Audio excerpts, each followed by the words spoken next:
ربيع الرحيم شريعتها والأسد سبحان الربيع العلم سبحان الربيع العلم. Senator Kennedy has been shot. Is that possible?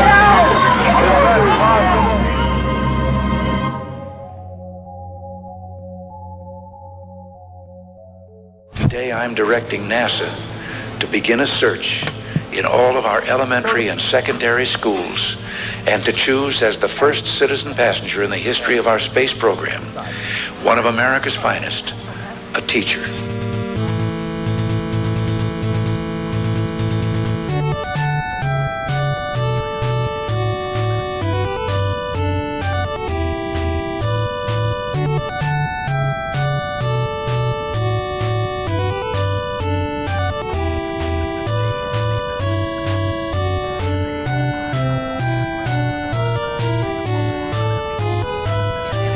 The space age is here, and what a lot of kids don't realize is that if they don't get maybe the math science or the background or the writing skills or the communication skills, they're going to be out of a job.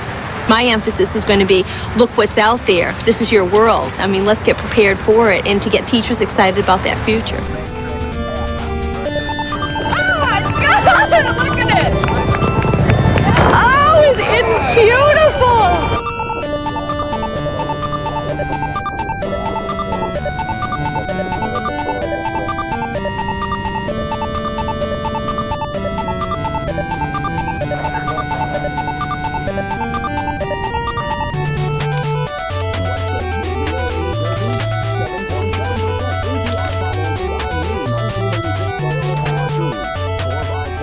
Ron McNair, pilot Mike Smith, followed by Krista McCullough, teacher in space, Ellison Onizuka, and payload specialist Greg Jarvis.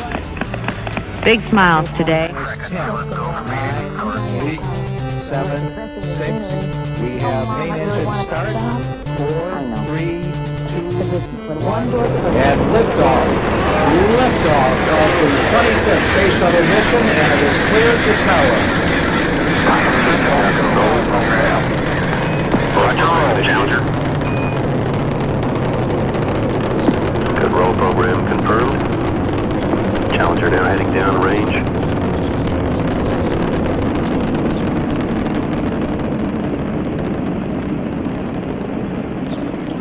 Engines beginning throttling down now at 94%. Normal throttles for most of the flight, 104%. We'll throttle down to 65% shortly. Engines at 65%, 3 engines running normally, 3 good fuel cells, 3 good APUs. Velocity 2,257 feet per second. Altitude 4.3 nautical miles, downrange distance 3 nautical miles.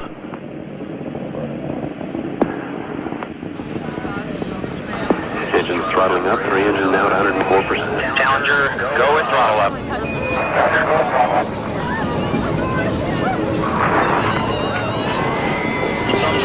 15 seconds. Velocity 2,900 feet per second. Altitude 9 nautical miles. Downrange distance 7 nautical miles. I'm on the roof camera. 3, can you get me ready? On 3. 3, you're high. 3, take 5. 2, 1. Pictures you can just see. 2, go wide. 1, 2. Stand by. 2, let's go. Still on 2.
On January 28, 1986, the Space Shuttle Challenger broke apart 73 seconds into its flight, killing all 7 crew members aboard.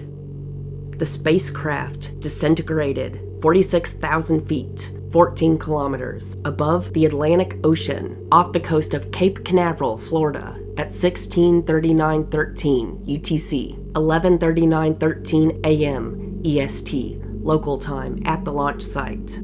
It was the first fatal accident involving an American spacecraft while in flight. The mission, designated STS-51L, was the 10th flight for the orbiter and the 25th flight of the Space Shuttle fleet. The crew was scheduled to deploy a commercial communication satellite and study Halley's Comet while they were in orbit, in addition to taking schoolteacher Krista McAuliffe into space under the Teacher in Space project. The latter task resulted in a higher than usual media interest in and coverage of the mission. The launch and subsequent disaster were seen live in many schools across the United States. The cause of the disaster was the failure of the primary and secondary O-ring seals in a joint in the Wright Space Shuttle Solid Rocket Booster, SRB. The record low temperatures on the morning of the launch had stiffened the rubber O-rings, reducing their ability to seal the joints. Shortly after liftoff, the seals were breached and hot pressurized gas from within the SRB leaked through the joint and burned through the aft attachment strut, connecting it to the external propellant tank, ET, then into the tank itself. The collapse of the ET's internal structures and the rotation of the SRB that followed through the shuttle stack, traveling at a speed of Mach 1.92 into a direction that allowed aerodynamic forces to tear the orbiter apart. Both SRBs detached from the now destroyed ET and continued to fly uncontrollably until the range safety officer destroyed them. The crew compartment, human remains, and many other fragments from the shuttle were recovered from the ocean floor after a 3-month search and recovery operation. The exact timing of the deaths of the crew is unknown, but several crew members are thought to have survived the initial breakup of the spacecraft. The orbiter had no escape system, and the impact of the crew compartment at terminal velocity with the ocean surface was too violent to be survivable. The disaster resulted in a 32-month hiatus in the Space Shuttle program. President Ronald Reagan created the Rogers Commission to investigate the accident.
He did not actually grow up in Yakima, but he spent quite a bit of time here after his parents moved to a mobile home outside of Natchez. Francis Richard Dick Scobie held a Bachelor of Science degree in aerospace engineering, graduating from the University of Arizona in 1965.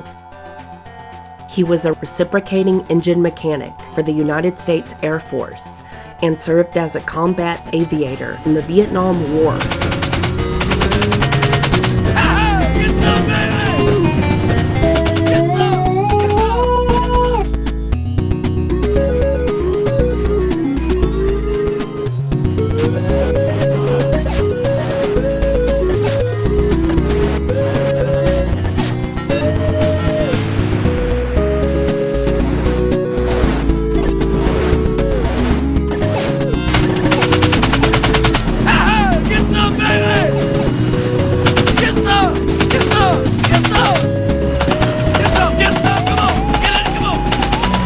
Selected for NASA Astronaut Corps in January 1978, Scobie completed his training in August 1979.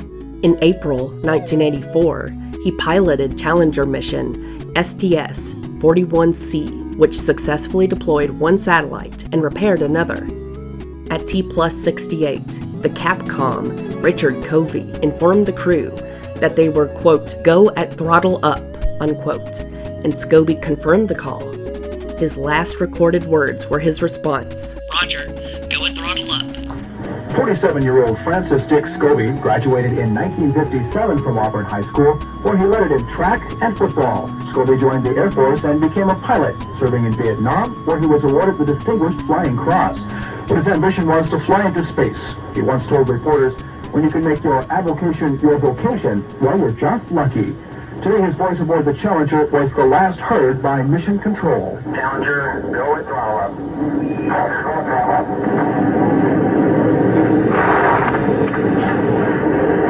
1 minute 15 seconds, velocity 2,900 feet per second. In the days prior to today's launch, Scobie met with reporters to discuss, among other things, the dangers of the flight and whether it was a good idea to put civilians on board, such as school teacher Christine McCullough.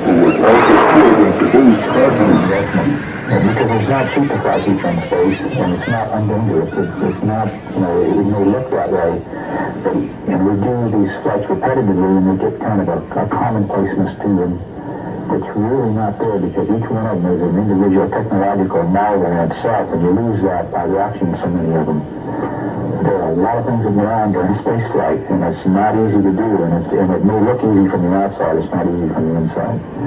And so you ought to be sending people like this that are going to make a return on that investment, and it really is an investment in them, so there ought to be a return involved in it, and in this case there is. A would-be space traveler had captured the nation's attention. McAuliffe had been singled out for media coverage. But the whole crew got the treatment when they arrived at the Cape 2 days before scheduled launch. It's a real pleasure to be at the Cape, to come down here and participate in something that the Cape does better than anybody in the world, and that's launching space vehicles. Challenger's pilot, 40-year-old Michael Smith, a father of 3. He loved to fly and loved being part of the team. It's good to be down here and to be flying a vehicle that we know a lot of folks down here have worked very hard on. We understand it's ready to go, and we're looking forward to going to fly. During Michael John Smith's naval career, he flew 28 different types of civilian and military aircraft and logged 4,867 hours of flying time. Smith's voice was the last one heard on the flight deck tape recorder aboard Challenger. His final remark was, "Uh-oh." Following the Challenger disaster, examination of the recovered vehicle cockpit revealed that 3 of the crew members' personal egress air packs were activated. Those of Smith, Mission Specialist Judith Resnick, and Mission Specialist Ellison Onizuka. The location of Smith's activation switch on the backside of his seat means that either Resnick or Onizuka could have activated it for him. This is the only evidence available from the disaster that shows Onizuka and Resnick were alive. Roof camera, your engine throttling up, three engines now to 104%. tight, Challenger, and go at throttle. 10 degrees left drift. I'm going to cut to this, it looks better. Thumbs are on. Wide now. Wide now, Roof. Wide now, Roof. Okay. I'm on the roof camera. 3, can you get the on, Doug. On 3. 3, you're hot. Something wrong. Something went wrong. Stay wide. Everybody wide. 2 wide. Okay, I'm on the right. 2 go wide. Okay, we're staying on the roof then. Stand by. Who? Just still firing. Just still on. Just still running. I'm still on 2. Okay, give me 5 degrees wing up. Hold his head. 1 is hot. I'm going to 1. On to 1. Flight controllers here looking very carefully at the situation. There's something still going. It's a piece falling. Roof camera, everybody wide as you can go. We have no downlink.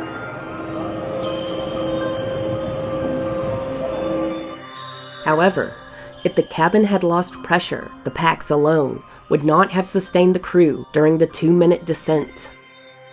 While analyzing the wreckage, investigators discovered that several electrical system switches on Smith's right-hand panel had been moved from their usual launch positions.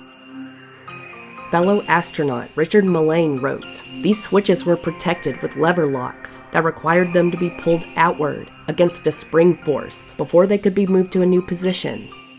Later tests established that neither the force of the explosion nor the impact with the ocean could have moved them, indicating that he made the switch changes, presumably in an attempt to restore electrical power to the cockpit after the crew cabin detached from the rest of the orbiter. Following the Challenger disaster, he was promoted posthumously by Congress to the rank of captain and has had a chair named in his honor at the Naval Postgraduate School in Monterey, California.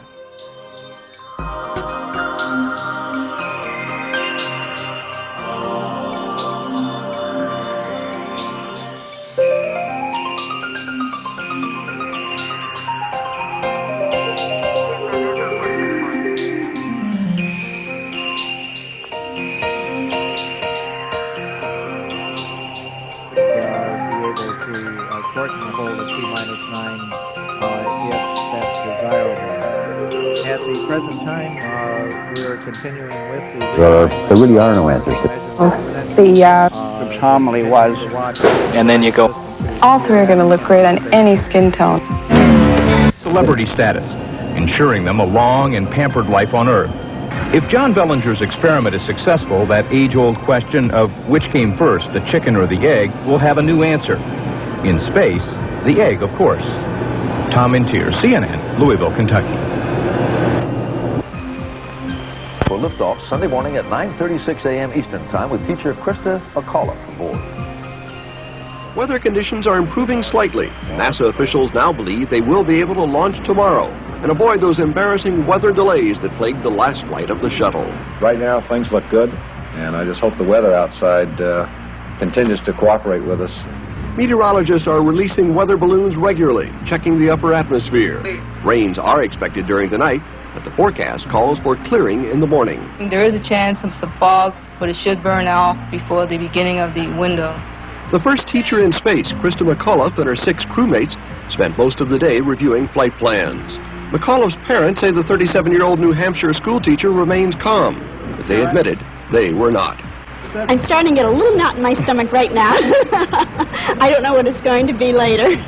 We're getting a little bit of trepidation as we're getting closer and closer. But as for their daughter, she's just anxious to go. This will be the first launch from the newly refurbished Pad 39B since a joint U.S.-Russian space probe 10 years ago.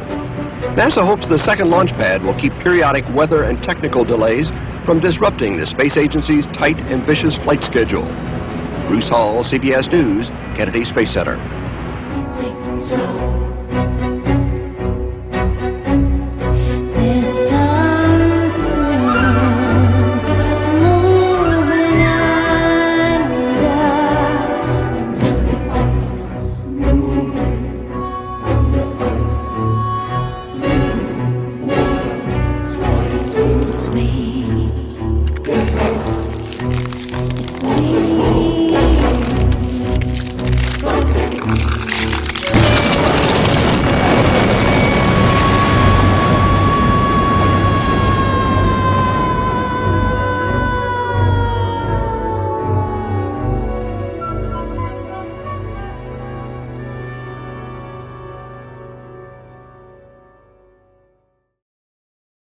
I saw a meteor in space. I kicked the meteor. I broke my toe. I walked and saw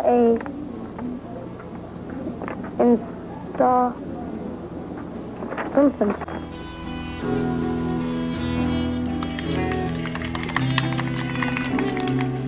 Well, I too am glad to be here one more time, and I am hoping that the affliction that Steve Hawley had from the 41D mission specialist of the delays hasn't rubbed off on me, and I think the guys behind me are hoping that it hasn't also. Otherwise, they might throw me off the flight. And I will now introduce Ellen Azuka.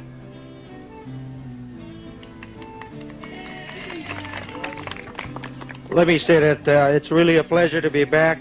Looking forward to going to fly this one. I think we got some real interesting payloads. The mission is a great mission. We're looking forward to it, and I think we're ready to go fly. Thanks for being out here today.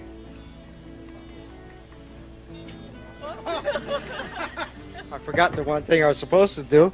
Let me introduce Ron McNair, who's going to be doing a lot of work with the Spartan Halley mission and carrying on a lot of the experiments that will be going on in the crew compartment.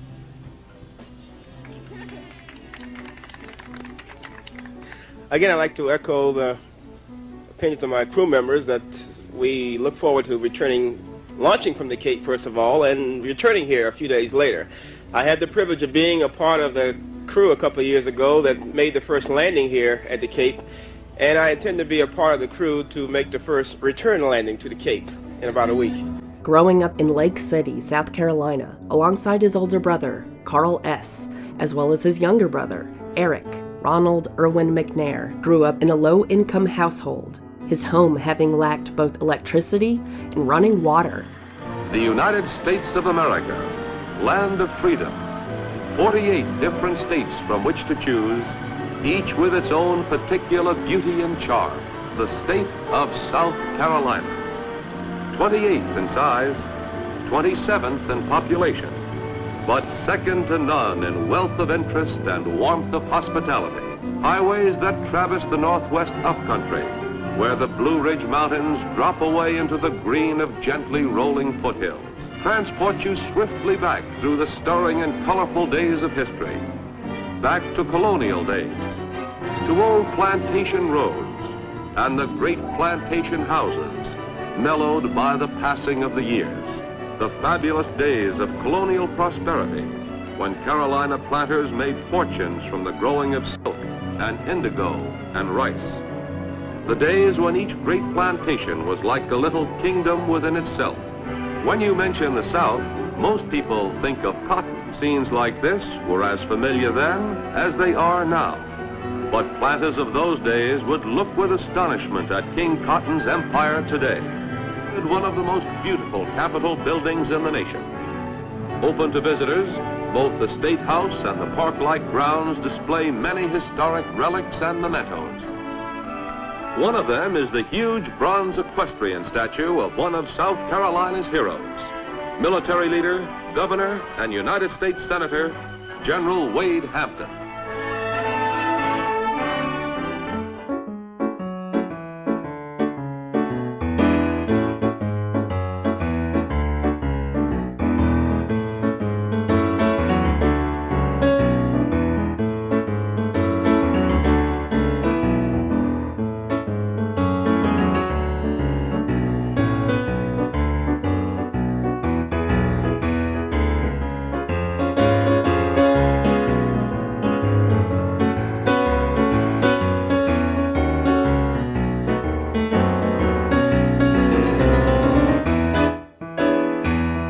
Family later moved into a better, though still poor quality, household following the death of McNair's grandfather. His older brother, writing in a posthumous biography about McNair, described how the family, quote, covered the floor and furniture with pots and pans to catch the water dripping through the roof, unquote, when it rained. When he was 9 years old, Ron, without my parents or myself knowing his whereabouts, decided to take a mile walk from our home down to the library, which was, of course, public library, but not so public for black folks when you're talking about 1959. So as he was walking in there, all these folks were staring at him because they were white folk only, and they were looking at him and said, who's this Negro? So he politely positioned himself in line to check out his books. Well, this old librarian, she says, this library is not for coloreds. He said, well, I would like to check out these books. She says, young man, if you don't leave this library right now, I'm going to call the police. So my mother, in the meanwhile, she was called. She comes down there praying the whole way there. Lord Jesus, please don't let them put my child in jail. When Ronald McNair was 9, the police and his mother were called because he wished to check out books from the segregated Lake City Public Library. He said, I'll wait, to the lady, and sat on the counter until the police and his mother arrived. And the officer said, why don't you just give him the books? Which the lady behind the counter reluctantly did. He said, thank you, ma'am, as he got the books. The building that housed the library at the time is now named after him. A children's book, Ron's Big Mission, offers a fictionalized account of this event. In 1971, McNair received a Bachelor of Science degree in Engineering Physics, magna cum laude, from the North Carolina Agricultural and Technical State University in Greensboro, North Carolina. At North Carolina A&T, he studied under Professor Donald Edwards, who had established the physics curriculum at the university. In 1978, McNair received a PhD in physics from the Massachusetts Institute of Technology under the guidance of Michael Feld, becoming nationally recognized for his work in the field of laser physics. That same year, McNair won the AAU Karate Gold Medal. He would subsequently win 5 regional championships and earn a 5th degree black belt in karate. This guy's so cool. In 1978, McNair was selected as one of 35 applicants from a pool of 10,000 for the NASA astronaut program. He was one of several astronauts recruited by Nichelle Nichols as part of a NASA effort to increase the number of minority and female astronauts. I actually got to meet her once. I wish I had a picture. A show came on TV called Star Trek. Now, Star Trek showed the future where there were black folk and white folk working together. And I looked at it as science fiction, because that wasn't going to happen, really. But Ronald saw it as science possibility. He came up during a time when there was Neil Armstrong and all of those guys. So how was a colored boy from South Carolina wearing glasses, never flew a plane, how was he going to become an astronaut? But Ron was the one who didn't accept societal norms as being his norm.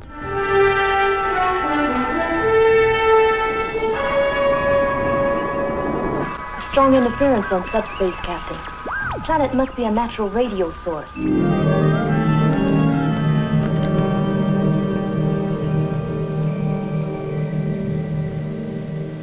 Hi, I'm Nichelle Nichols. NASA's Enterprise is a space shuttle built to make regularly scheduled runs into space and back, just like a commercial airline. The shuttle may even be used to build a space station in orbit around the Earth. This would require the services of people with a variety of skills and qualifications. Average good health is required, and candidates will train right here at Johnson Space Center, just outside Houston, Texas.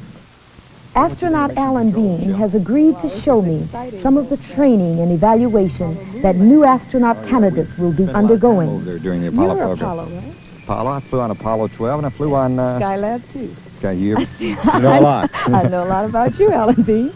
It looks pretty much like the real shuttle orbiter.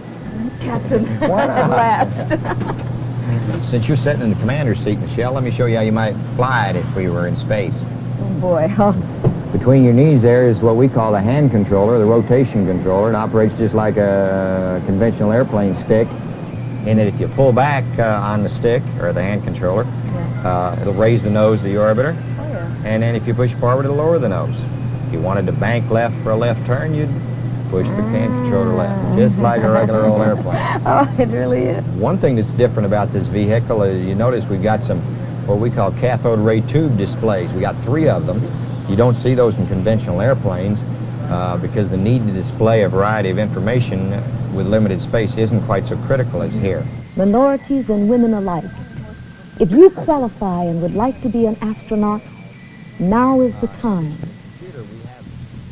This is your NASA, a space agency embarked on a mission to improve the quality of life on planet Earth right now.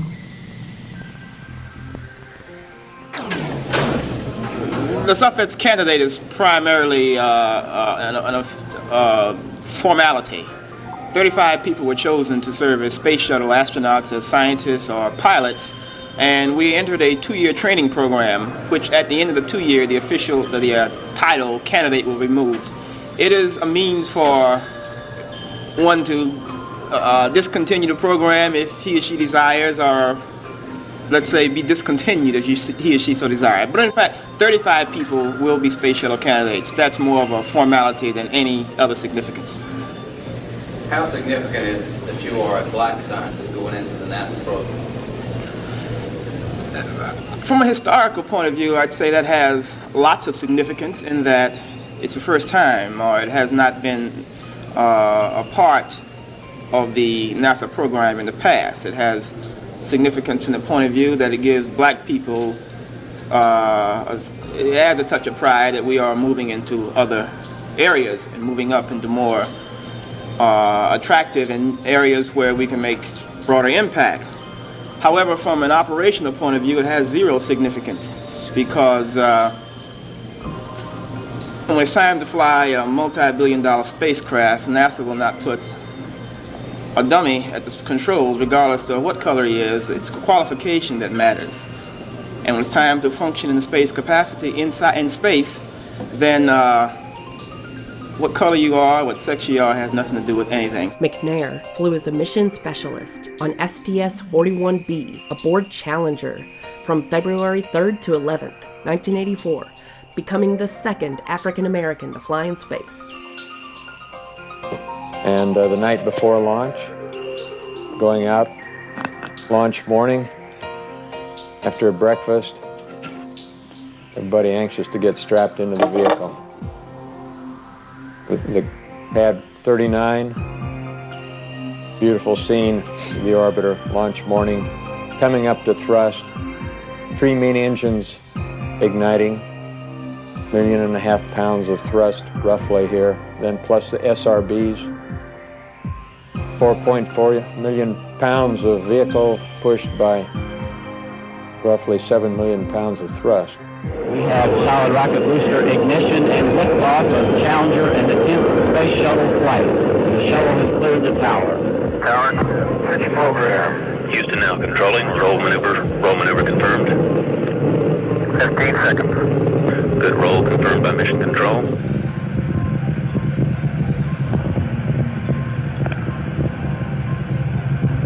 One minute, 45 seconds, velocity 3,400 feet per second. Altitude 17 nautical miles, downrange distance 17 nautical miles. Roger, PC.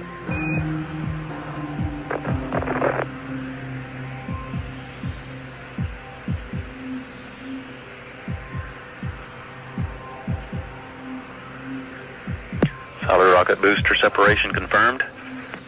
Guidance converging is programmed. Challenger Houston, first stage performance nominal. Roger, Houston. Ron will show you a little bit here what zero G's like, as you've seen before. I might add, that's a North Carolina Aggie, not a Texas Aggie.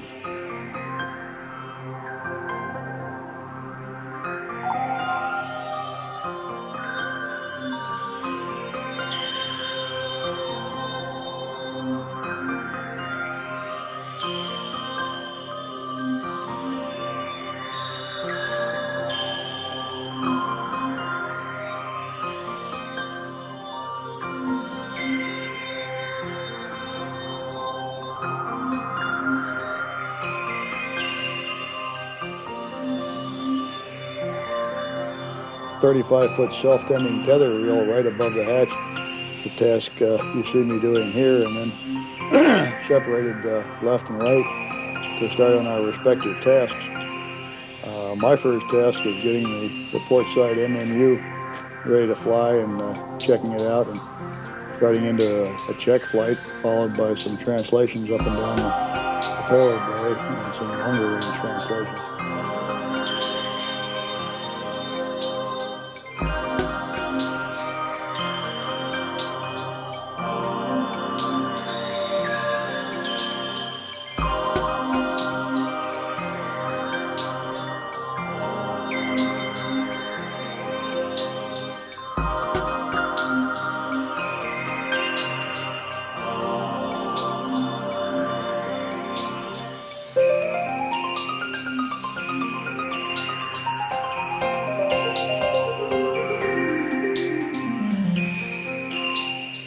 Communication between Bruce and myself and Bob, and it was necessary to be quite precise and understand exactly what we both intended, but it was in fact very simple as long as that communication was well established.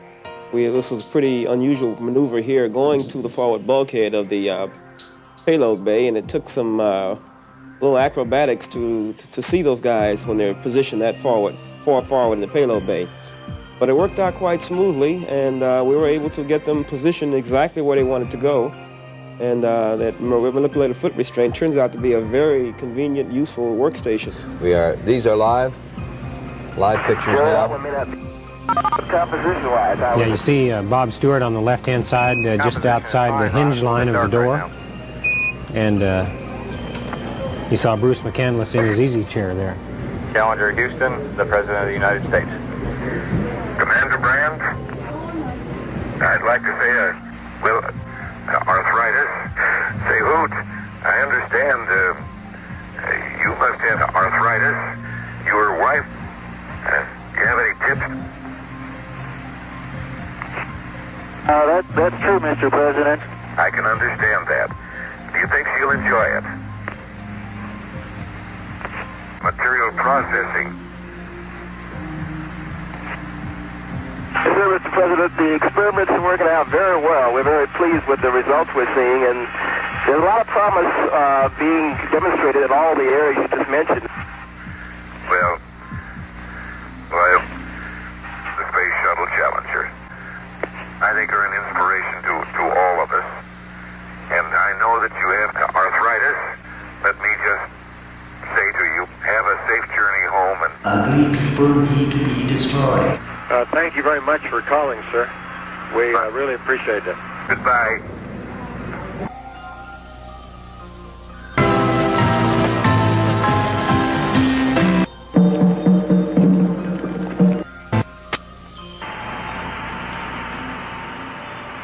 Coming down at a very high rate because of landing gear valves are open.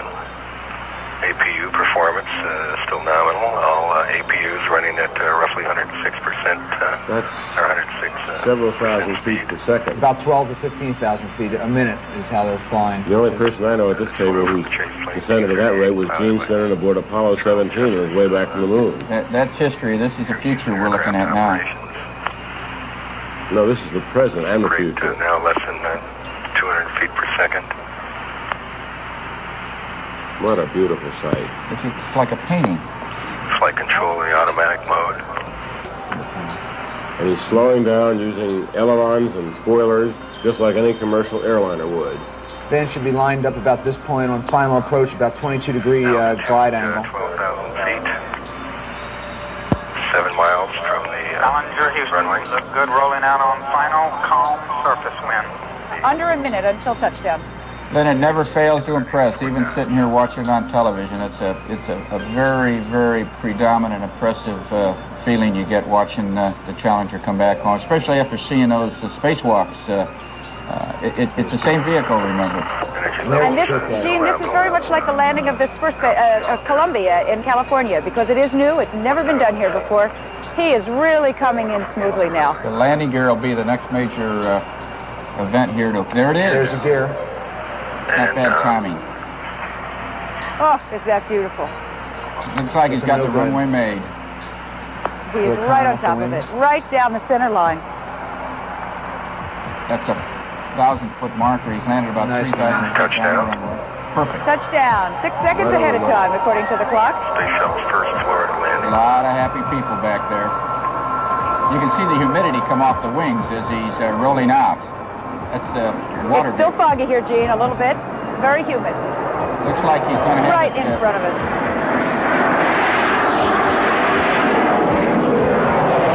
Start braking momentarily, around 150 knots or so. Bring to a fairly rapid halt on the runway. He really makes it look easy. Makes it look just like a landing at any old airport. Probably show you lots more pictures and tell you more about it when our coverage of the Space Shuttle Challenger continues in a moment. To get ahead in business, for only $5. When you send your check today, determined that wasn't a factor. Typical Florida morning. Be sure everything is okay, and they should get their land legs back. If you'll recall, the last time Challenger landed, when the guys came down the stairs afterwards, they looked a little bit shaky. I think they want to give them a chance to get back to Earth for real. Gene, you have seen Challenger. Jules, you've seen Challenger. Dabei entstanden unter anderem auch diese Bilder. Die ersten übrigens. Die Raumfähre Challenger wenige Stunden nach dem Start. Im geöffneten Laderaum wird ein Sonnenschutzschild aufgeklappt. In 304 Kilometer Höhe schraubt sich der Nachrichtensatellit Weststar 6 ins Weltall. First of all, I certainly want to thank everybody for coming out tonight, and just seeing the smiling faces is certainly a good feeling. It makes me feel good. And the welcome and the congratulations, I certainly appreciate that out of all of you. Because my equilibrium is not quite right yet, but I think we'll try to counteract it with a few drinks and we'll be all right. McNair was a member of the Baha'i faith, which emphasizes the unity of humanity and harmony between science and religion. He first encountered the religion in Lake City, South Carolina in the 1960s and remained a lifelong adherent. McNair even carried a book of Baha'i prayers with him on the Challenger mission, reflecting his commitment to the faith. McNair was an established saxophonist and jazz enthusiast, like a fucking boss. Before his final fateful space mission, McNair worked with French composer and performer Jean-Michel Jarre on a piece of music for Jarre's then upcoming album, Rendezvous. It was intended that McNair would record his saxophone solo on board the Challenger, which would have made McNair's solo the first original piece of music to have been recorded in space. Although the song Jingle Bells had been played on a harmonica during an earlier Gemini 6 spaceflight. The final track on Rendezvous, Last Rendezvous, has the subtitle Ron's Piece, and the liner notes include a dedication from Jarre. Ron was so excited about the piece that he rehearsed it continuously until the last moment. May the memory of my friend, the astronaut, and the artist, Ron McNair, live on through this piece. McNair was supposed to have taken part in Jarre's Rendezvous Houston concert through a live feed from the orbiting shuttlecraft. I am happy to join you this morning for this auspicious summer commencement of the University of South Carolina. I am pleased and very honored to accept this honorary degree bestowed upon me this morning. I feel that it is a very warm gesture, particularly coming from home. To go around the world 128 times at 17,500 miles per hour aboard the Rolls-Royce of spaceflight is one experience, but to come home amidst warmth and appreciation is an experience of equal magnitude. I shall eternally be grateful for this recognition. The road between South Carolina and spaceflight is not a very simple one, nor is it one filled with guarantees. In fact, the only guarantees to be found are those that reside in the unchallenged depths of one's own determination. The true courage of spaceflight is not strapping into one's seat prior to liftoff. It is not sitting aboard 6 million pounds of fire and thunder. as one rocket itself away from the planet. But the true courage comes in enduring, and as Colonel Bowler said, persevering the preparation and believing in oneself. I recall when I was a young student in Lake City, South Carolina, I had some difficulties with the bold business of confidence. Now, I didn't know what it was, but I said I want to be a physics major anyway. Well, I showed up and they put me in a group with all the other physics majors from the big schools up north in New York and Chicago and Washington. And I heard all the guys talking about all of the great physics courses they'd taken. They'd taken these great courses in thermodynamics and classical mechanics and modern physics. And I knew that the only physics that I knew anything about was the theory of propagation of tobacco leaves. I see somebody else is familiar with that theorem. And I knew the only experiment I ever performed was mixing water with Kool-Aid. And almost blew it. So I figured physics was perhaps a bit more than I can chew. So I went over to the music department. I figured I can intimidate a few other folk over there, because I could blow that saxophone. Well, after a week in the music department, I decided, figured that perhaps I'm running away. It's no doubt I am running away without even giving it a try. You know, it really worked on me, it bothered me. So I went to the guidance counselor to see what advice she may be able to give me. Well, she gave me piles and piles of standardized tests. I took them for about 3 days. Finally, the test results were in, and I went back to talk to her to see what she had to say, and I sat across the desk, and she looked up at me, and she looked down at that pile of standardized tests.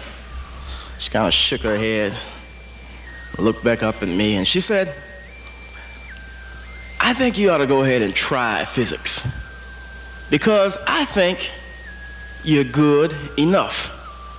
Well, that's all I needed. Some authoritative figure. You're good enough.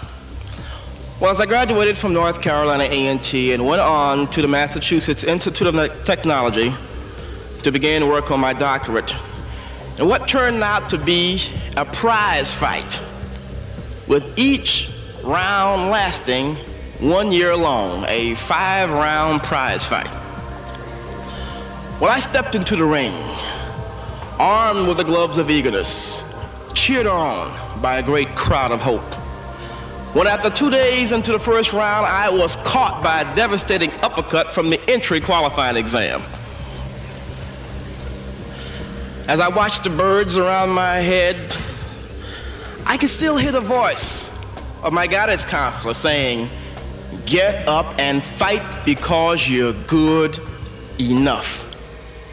On the second round, I thought perhaps the first round was a fluke. I got up and moved in for the kill, when out of nowhere came this tremendous right cross from a doctoral qualifying exam.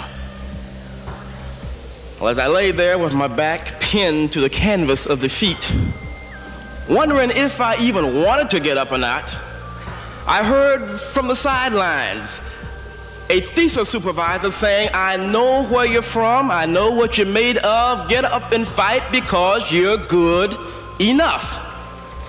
On the third round, I began to move with finesse.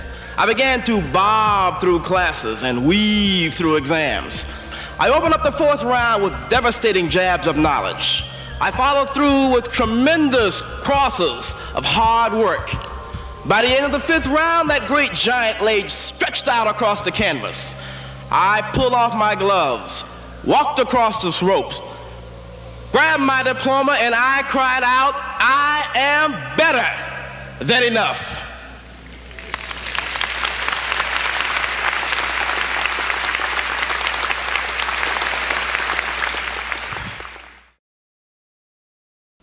Ronald Reagan, the actor?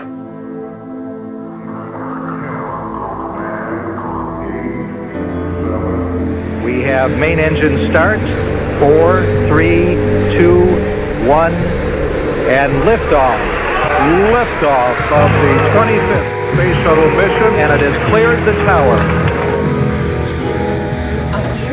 Shirts and jackets. We need the jacket zipped, or you want to leave them? Why don't we zip them up to about right? About half-mast. Okay, good. I don't know where I was looking on that one. I think it's just...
Ellison Shoji Onizuka was born on June 24, 1946, to Japanese-American parents Masamitsu and Mitsue Onizuka. He was a Buddhist, and growing up, he was an active participant in FFA, 4-H, and the Boy Scouts of America, where he reached the level of Eagle Scout. He received a Bachelor of Science degree in Aerospace Engineering in June 1969 and a Master of Science degree in that field in December of the same year from the University of Colorado at Boulder. Onizuka participated in U.S. Air Force ROTC during his time there and is an alumnus of Triangle Fraternity, as well as a member of the Tau Beta Pi Honor Society. Onizuka's first space mission took place on January 24, 1985, with the launch of mission STS-51C on Space Shuttle Discovery, the first space shuttle mission for the Department of Defense. Oh, the Department of Defense. Ew. So he was just another cog in the American war machine. Yay! Charles Crawford takes a look at Discovery's first secret military mission. From its launch pad at the Kennedy Space Center, the shuttle Discovery is set to blast off on the nation's first secret military mission. For the first time in 20 years, there will be a news communications blackout as military and NASA controllers talk in total secrecy by code to the 5 military crew members aboard Discovery.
100 feet per second.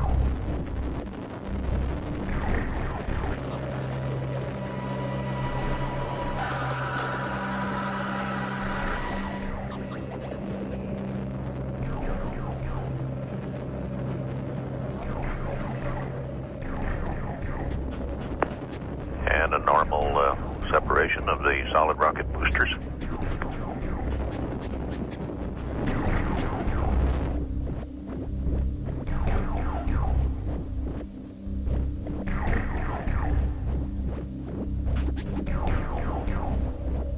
The reason for all the secrecy is the no longer not-so-secret payload, an electronic eavesdropping satellite, better known as an upgraded signals intelligence surveillance satellite. Launched from the shuttle's 60-foot cargo bay in the same fashion as earlier communications satellites, the military spy satellite is expected to be boosted to a 22,300-mile orbit above the Earth and to be positioned over the equator south of the Soviet Union. At that height, the satellite will orbit once every 24 hours, thereby appearing to remain stationary over the same spot on the Earth's surface. From its vantage point, the SIGINT is expected to intercept a broad spectrum of electronic signals, including radio transmission, teletype and telephone communications, and data on missile tests and launches, information that could determine if the Soviets are in compliance with arms control agreements. Height 0.6 of a mile. A spectacular day over Florida. The flight had been delayed by 24 hours because of the freezing temperatures. They were worried that the ice at the base of the rocket would damage in some way those fragile instruments there and possibly damage the heat protection tiles that are on the space shuttle we're so familiar with by now.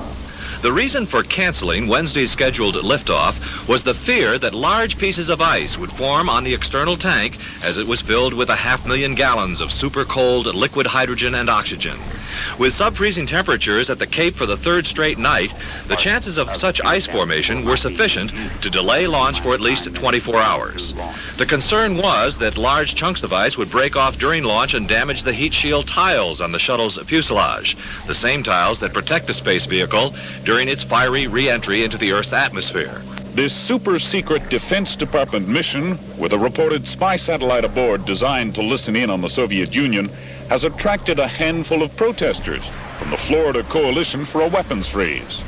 A small vigil was held outside the gates to the Kennedy Space Center to dramatize protesters' fears that a once peaceful space shuttle program is being taken over increasingly for military purposes. The Ellison S. Onizuka Space Center at Kona International Airport in the Kona district where he was born and raised was dedicated to him. The center closed in March 2016 and was unable to find a suitable location to reopen. Select items from the center's collection have been put on permanent display at the Japanese Cultural Center of Hawaii in Moalili on the island of Oahu. They not only feature Onizuka's personal items, but also the only moon rock in Hawaii and the spacesuit from Apollo 13 astronaut Fred Hayes.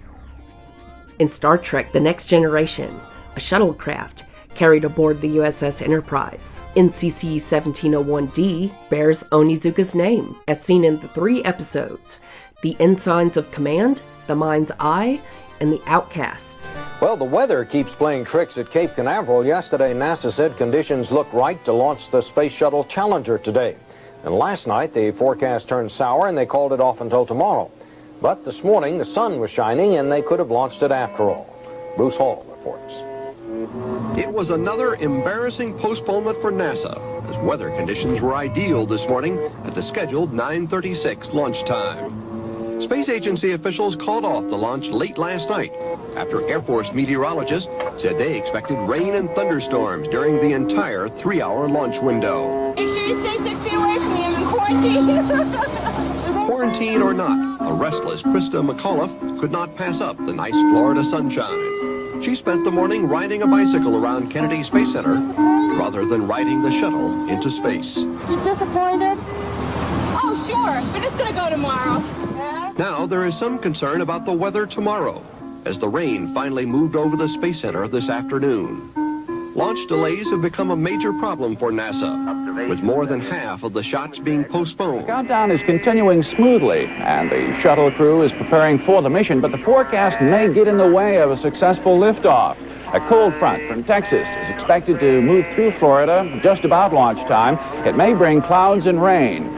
If Challenger does get off the ground, it will be a history-making voyage carrying the first teacher in space. Officially, Krista is now in quarantine, only allowed to see members of her family, and only after they have first seen a doctor. How's Krista doing? She is so excited and happy and relaxed and the whole good feeling. Do you have a little bit of trepidation? A little bit, yeah. As the day comes closer, I feel a little bit more of it. Particularly now when the Columbia went up. I have watched them all go up and thought it was wonderful, got excited. But when I saw that take off, my stomach just came up and went back down. That never happened before. The Space Shuttle Challenger itself is now out on Pad B, surrounded by a revolving service structure. When the actual launch takes place, Krista's husband and children will watch from the roof of the Launch Control Center. Krista's backup, teacher Barbara Morgan, taught one of the live PBS Mission Watch programs for children. As for Krista herself, she went flying on an STA, a shuttle training aircraft which simulates landing. He said flying was a dream he had since childhood. As far back as I can remember, all I ever wanted to do was fly. And when I was a young kid coming up, of course, the space program was just getting started, and my interest just naturally from the flying aspects went over to wanting to fly into space. And it's just something that I've wanted to do all my life. And I don't know how I got interested. I can't tell you. I just have always been interested in doing flying. The lasting part is going to be the idea that she puts in the head of both teachers and students to expect to be in space. In other words, their future, space is part of their future. They expect to live and work there. And if she can do that, she's doing a lot for mankind. I think that there is a need for, what we did on the first mission, and I fully believe that it's something that this country needed, the rest of the free world needed it.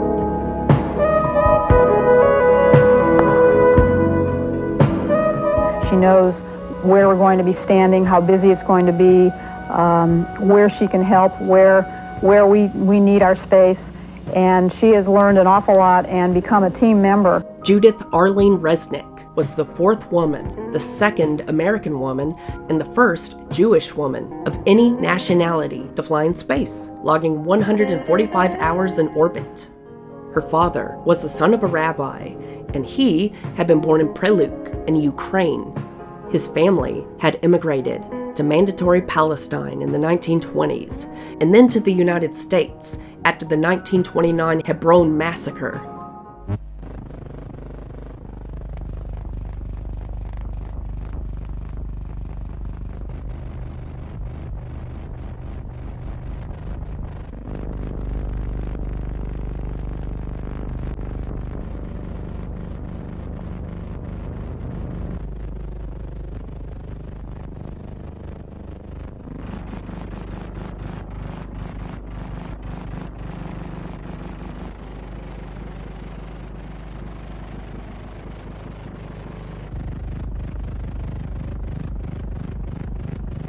He was fluent in 8 languages and served in the U.S. Army during World War II in military intelligence, conducting prisoner of war interrogations and aerial reconnaissance in the Pacific Theater and the subsequent occupation of Japan.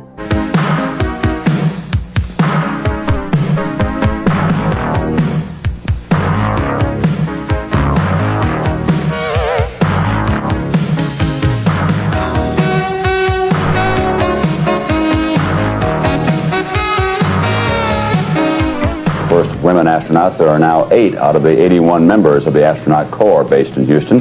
One of the first half dozen to be accepted is Judy Resnick, now 32 years old, a native of Akron, the holder of a doctorate in electrical engineering from the University of Maryland. She is single. When you're a little girl growing up in Akron, Ohio, did you say, gee, I'd like to be an astronaut someday? No, I really didn't think about it until right about 4 years ago when NASA announced that they were looking for astronauts who would be engineers and scientists on the space shuttle, and it was accidental that I heard about it, and I just took a chance and applied. Resnick grew up in an observant Jewish home, studying at Hebrew school, at Beth El Synagogue, in Ekron, and celebrated her bat mitzvah in 1962. The bat mitzvah was not common at this time. Recognized, while still a child, for her intellectual brilliance, Resnick was accepted at Carnegie Institute of Technology after becoming only the 16th woman in the history of the United States to have attained a perfect score on the SAT exam. She graduated with a degree in electrical engineering from Carnegie Mellon before attaining a PhD in electrical engineering from the University of Maryland. Resnick worked for RCA as an engineer on Navy missile and radar projects, as a senior systems engineer for Xerox Corporation, and published research on special purpose integrated circuitry. She was also a pilot and made research contributions to biomedical engineering as a research fellow at the National Institutes of Health. At age 28, Resnick was selected by NASA as a mission specialist. She was part of NASA Astronaut Group 8, the first group to include women. Yay! Ladies, can I get a hell yeah? Well, you have to learn how to survive in case you have to get out of an airplane in a parachute, and they teach you step by step how to fall, how to be dragged. That's the impact you feel if you go through an ejection seat. They show you how to fall into the water by, instead of letting you fall the first time, they let you slide down a slide wire. Like I say, they break you into it gradually. Were you a tomboy when you were a kid? No. You weren't, and you took to this right away. You like it? It was. While training on the astronaut program, she developed software and operating procedures for NASA missions. She's so cool. Her first space flight was the STS-41D mission in August and September 1984, the 12th space shuttle flight, and the maiden voyage of Space Shuttle Discovery, where her duties included operating its robotic arm. Ooh.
Had to position the arm from the cradle position to the observing position after each deploy, and you can see the AT&T satellite on its way to its transfer orbit, which from our point of view appeared to be nearly in the direction of the constellation Orion, which you see in the upper right-hand corner above the Earth's limb.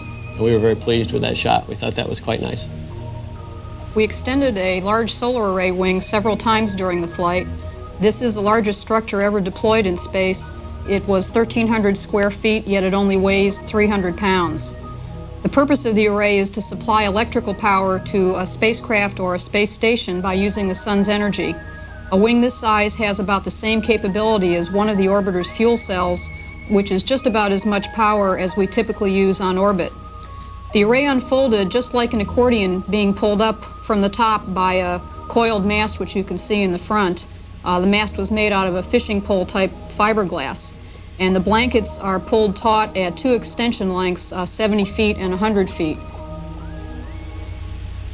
Here we have a scan from the aft window up out the overhead window, giving you some idea of how large the array really looked to us as we were doing work with it.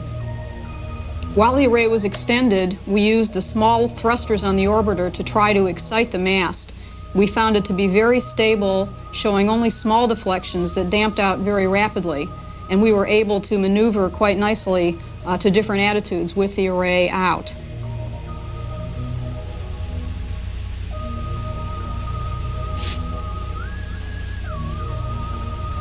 Here we're coming across Baja. One of the things that we noticed about the array was that it was translucent, so we could see both the sun and the Earth going by behind it as we were maneuvering. All in all, it was a good flight test for large space structures with potential future use in either space-based construction or in space station operations. And it's also a potential prototype of an inexpensive power source in both dollars and weight of the future for NASA.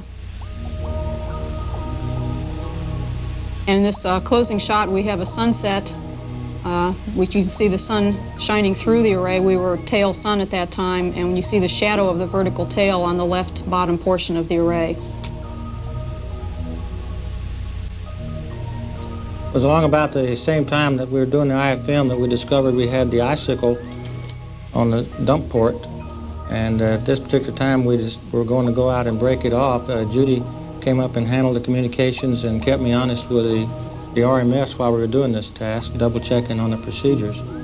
The ground really did a super job in putting together the procedures to do it. Here's what it looked like as we started the wastewater dump. You can see the size of the icicle on the supply port. Now watch very closely at the bottom, the wastewater dump port, and you'll see that big icicle growing right before your eyes. It grew dramatically fast. I couldn't believe what we were looking at. We immediately stopped the wastewater dump and then spent 2 days with that side of the spacecraft to the sun to try to warm up the icicle a little bit and let it sublime.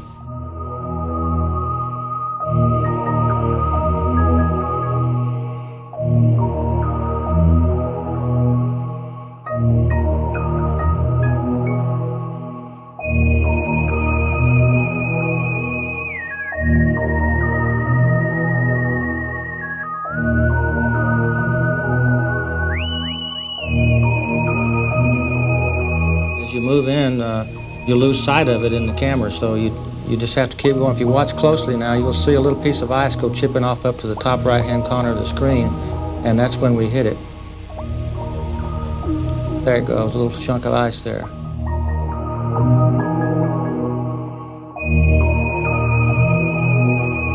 Steve gave it a tap just like the spring did on the real Syncom, and you see that it translates and rotates straight up, just exactly like the real spacecraft, proving that the physics of a Frisbee are the same in zero gravity as they are here on Earth. Exercise was part of our daily routine on orbit, just like it is back here on Earth. Getting set up on the treadmill takes a little bit longer on orbit, but it feels just as good to quit. And our sleep arrangements looked a lot like summer camp. A little bit of bunks here and there. 2 of us slept anchored to lockers, 2 of us slept strung across the room, and 2 of us slept on the wall. And you can notice that in 0G, when you relax, your arms tend to float up.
Her second shuttle mission was STS-51L in January 1986 aboard Space Shuttle Challenger.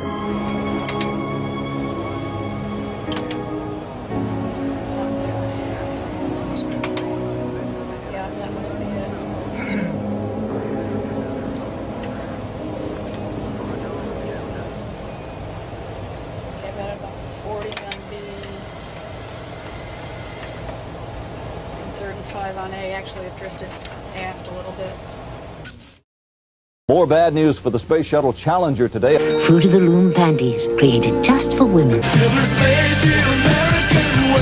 In New York, the nation's Big Apple, the word around town is German. Beck's, the #1 imported German beer in New York. Smooth it on, the perfect solution. The real solution that feels out of this world.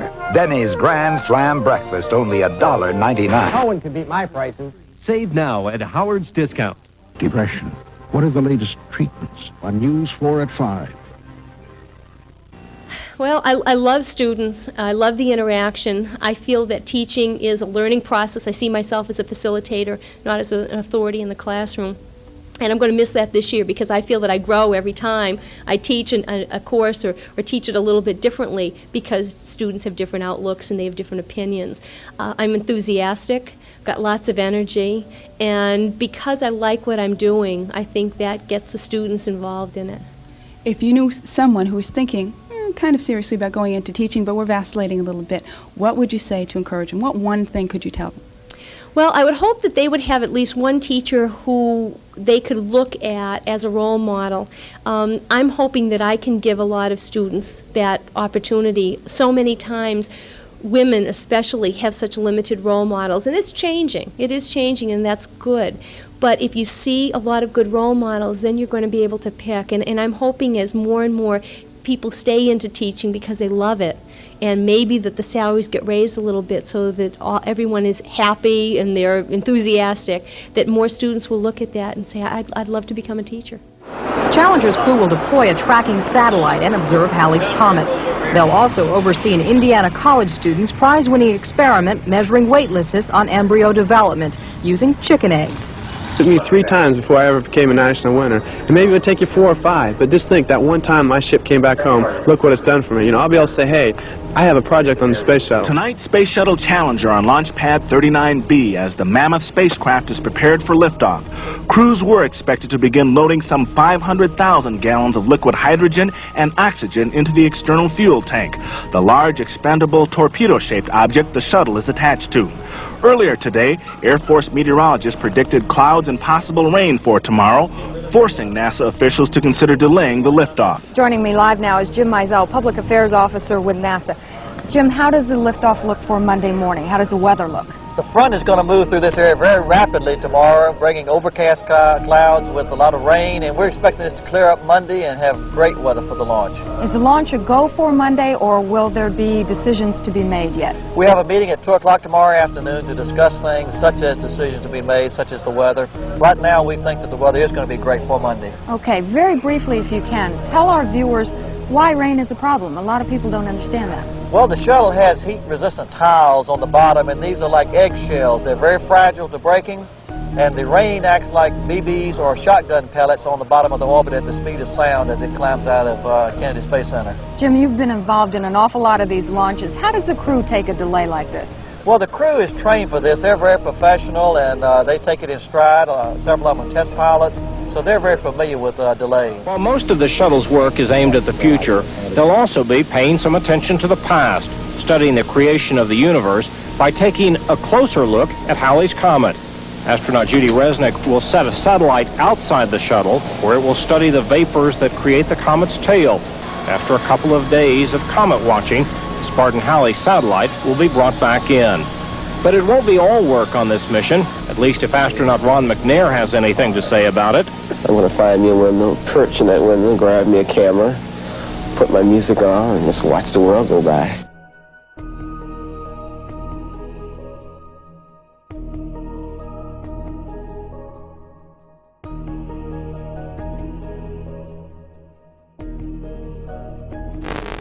This is Daybreak Sunday on CNN for January 26, 1986. with Atlanta. Bad weather is blamed for a delay in the launch of Space Shuttle Challenger. It was supposed to lift off today, but NASA postponed the launch until tomorrow because the forecast calls for fog, rain, and clouds near the Kennedy Space Center.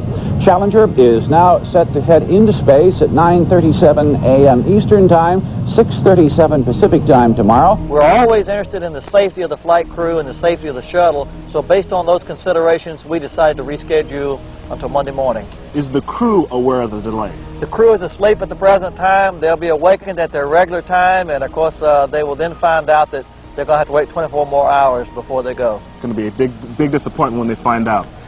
Gregory Bruce Jarvis graduated from Mohawk Central High School, later renamed to Gregory B. Jarvis High School, which eventually became the Gregory B. Jarvis Middle School in his honor, in Mohawk, New York, in 1962. He received a Bachelor of Science degree in Electrical Engineering from the State University of New York at Buffalo in 1967, and a Master of Science degree in the same discipline from Northeastern University 2 years later. Jarvis joined the United States Air Force the same year and served until 1973, when he was honorably discharged as a captain. Thereafter, Jarvis worked for Hughes Aircraft. In June 1984, Jarvis was one of 2 Hughes Aircraft employees selected as candidates for the Space Shuttle program. He planned to conduct experiments regarding the effects of weightlessness on fluids. Future satellites will be designed based on what's learned during this mission. Astronaut Greg Jarvis will be running experiments to see if the amount of liquid fuel in a satellite, or the sloshing around of fuel, makes satellites less stable and thus unusable in orbit. Jarvis was initially scheduled to make his shuttle flight in April 1985, but Jarvis was replaced on that flight by U.S. Senator Jake Garn. Jarvis's flight was rescheduled for early January 1986, but he was again replaced, this time by U.S. Representative Bill Nelson.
Of the crew cabin from the vapor cloud carried it across the path of an adjacent contrail, clearly revealing its truncated form and attitude.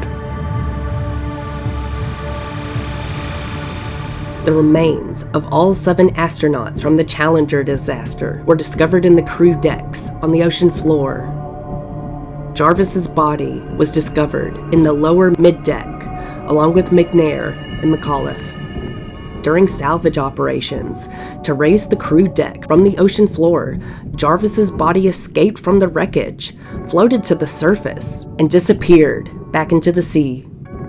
On April 15th, 1986, on the last scheduled attempt to recover wreckage, his body was rediscovered and returned to shore. Jarvis was cremated, and his ashes scattered in the Pacific Ocean. The payload specialist, Gregory Jarvis, he is born in Detroit, Michigan. We have no word on what indeed has happened to the crew. although, quite frankly, there is not much hope now that we've been told that the escape capsule, or what we saw come down by parachute anyway, is not the capsule containing the astronauts. We also have in this particular segment of video some of the expansion nozzle from the right-hand SRB. It's a phenolic structure, and you can see some of the filaments that are coming out frayed from the inside. The common bulkhead. To recover the schedule. Clean.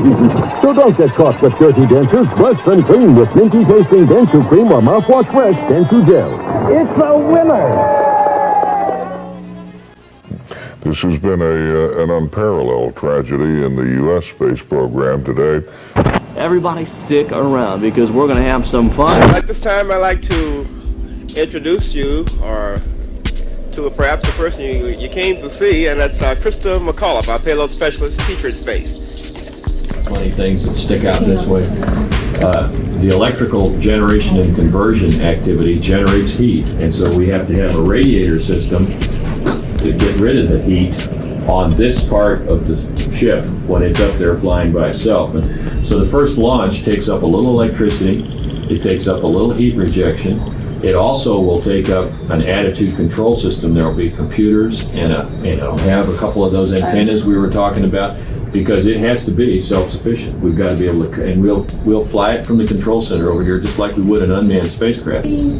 Talking about Maybe you want to talk about it. Because you at least ought to tell them, when you show them the whole thing after it's put together, you ought to tell them it's bigger than a football field. It's one of the things that I've also commented. Because having this was very helpful because kids have a much Well, they have a pretty their good size idea perspective is how big this is, and then to show it against that. So that was helpful. Just with it without this, it would be very hard to explain it.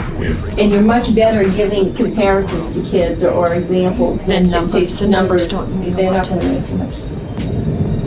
Tell me what I guess I sort of understand what you're going to do with this thing. Are you're going to take it apart and put it together in front of the day has finally come. When the accident occurred, we simply were unprepared or ill-prepared for this kind of a tragedy. We have no downlink. Train in the fabric of American adventure. Sharon Krista McAuliffe was born Sharon Krista Corrigan on September 2nd, 1948, in Boston, as the oldest of the 5 children of accountant Edward Christopher Corrigan, born 1922 and died 1990, who was of English and Irish descent, and Grace Mary Corrigan, born 1924, died 2018, a substitute teacher whose father was of Lebanese Maronite descent.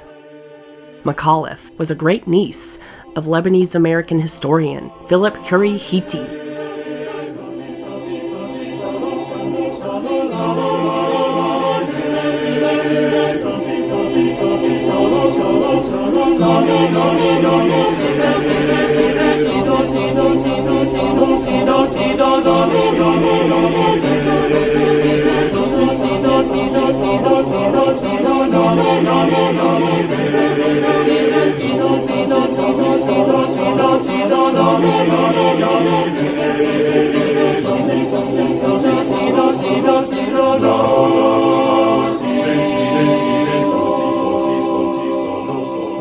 McAuliffe was known by her middle name from an early age, and in later years, she signed her name S. Krista Corrigan, and eventually S. Krista McAuliffe.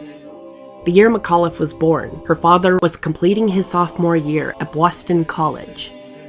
Not long after, he took a job as an assistant comptroller in a Boston department store, and they moved to Framingham, Massachusetts, where McAuliffe attended Marion High School, graduating in 1966. She went on to earn a bachelor's degree in 1970 from Framingham State College, now Framingham State University. As a youth, McAuliffe was inspired by Project Mercury and the Apollo moon landing program. For the first live report from the Cape, let's go immediately to NBC's Roy Neal at Cape Canaveral, Florida. I am just listening to the voice of Colonel John Powers in Mercury Control, who has just advised us that as of this moment, we can report to you live and direct from this vantage point at Cape Canaveral. That's Pad 14. Mercury Atlas 6 is ready for launching. John Glenn is inside the spacecraft. The countdown at this moment is T-minus 85 minutes.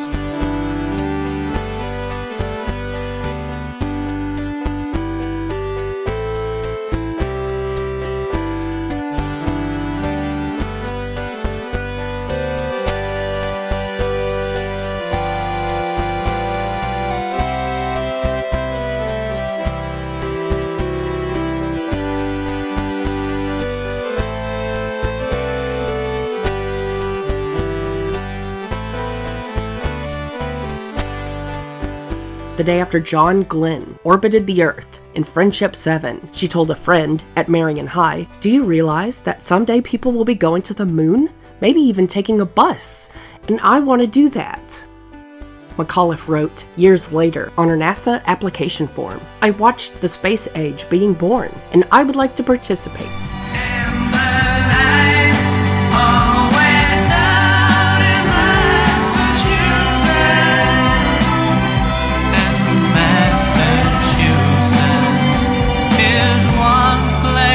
I have seen.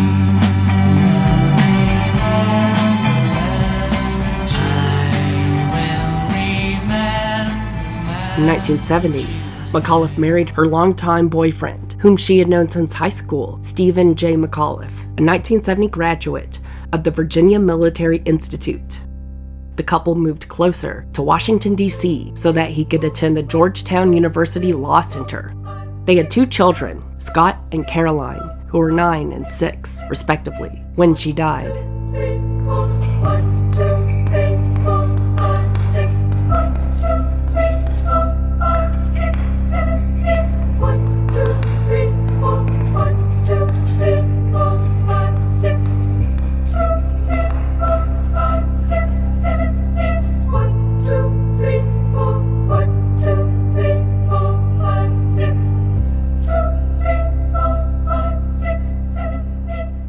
McAuliffe obtained her first teaching position in 1970 as an American history teacher at Benjamin Falwell Junior High School in Morningside, Maryland. From 1971 to 1978, she taught history and civics at Thomas Johnson Middle School in Lanham, Maryland. In addition to teaching, McAuliffe completed a Master of Arts in Education Supervision and Administration from Bowie State University in Maryland. In 1978, she moved to Concord, New Hampshire, when Stephen accepted a job as an assistant to the New Hampshire Attorney General. McAuliffe taught 7th and 8th grade American history and English in Concord, New Hampshire, and 9th grade English in Bow, New Hampshire, before taking a teaching post at Concord High School in 1983. McAuliffe was a social studies teacher and taught several courses, including American history, law, and economics, in addition to a self-designed course, The American Woman. Krista McAuliffe was chosen by NASA to be the first citizen in space, the first teacher not. But first of all, she's a teacher, and she was cited for her extraordinary teaching abilities. Krista, what made you decide to become a teacher originally? When I was growing up, the career opportunities were extremely limited for women. And I remember going down to a guidance counselor, and he said, well, you can be a secretary, an airline stewardess, a teacher, or a nurse. And I thought, well, maybe teaching would be something I'd be interested in. And then when I got into college, I got very interested in history, and I was trying to decide whether to major in history or maybe go into teaching. And I decided that secondary education, the older students, would be something that I'd be interested in.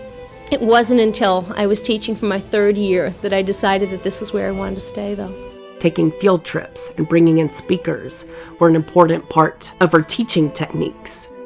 According to the New York Times, McAuliffe, quote, emphasized the impact of ordinary people on history, saying they were as important to the historical record as kings, politicians, or generals.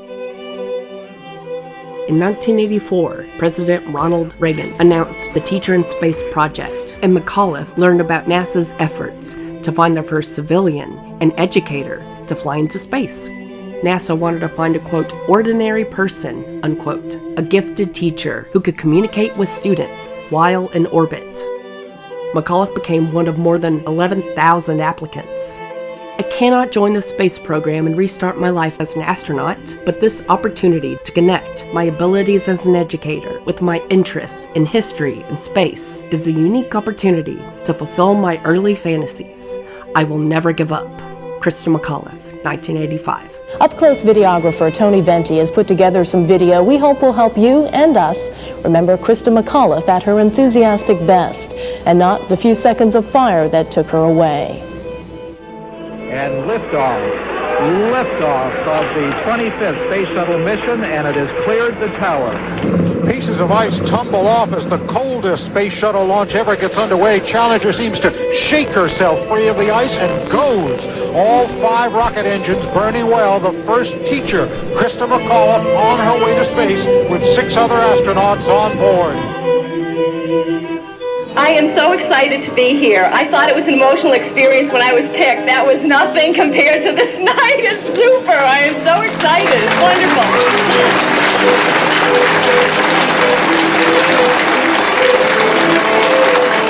I am delighted to be a representative of the teaching profession, but it wouldn't be anything unless the adults out there recognized that education was important and supported their schools, unless the teachers out there truly believed in what they were doing, and unless you kids out there do the best you can and get the best education you can. That's what it's all about. She loved teaching, and it was something she never started out doing. As you know, she was a historian, she loved history, and she taught her students through journals. She had said to me once, "Mom, I wish you had written a journal for me, so I would know what your life was like." And I said, "Krista, I can't even stand to write letters. I really hated to write letters." But she used to say to the kids, "You know, do you know how important you are? You're very important. You're going to be running this world someday. You know, that's how important you are. You've got to learn. You've got to do the best you can. You've got to reach. You've got to stretch yourself." There are no technical problems this morning. The crew is on its way out to the launch pad where they'll be loaded up and get ready to go. And as John mentioned, Krista McAuliffe is going to be the star of this particular flight.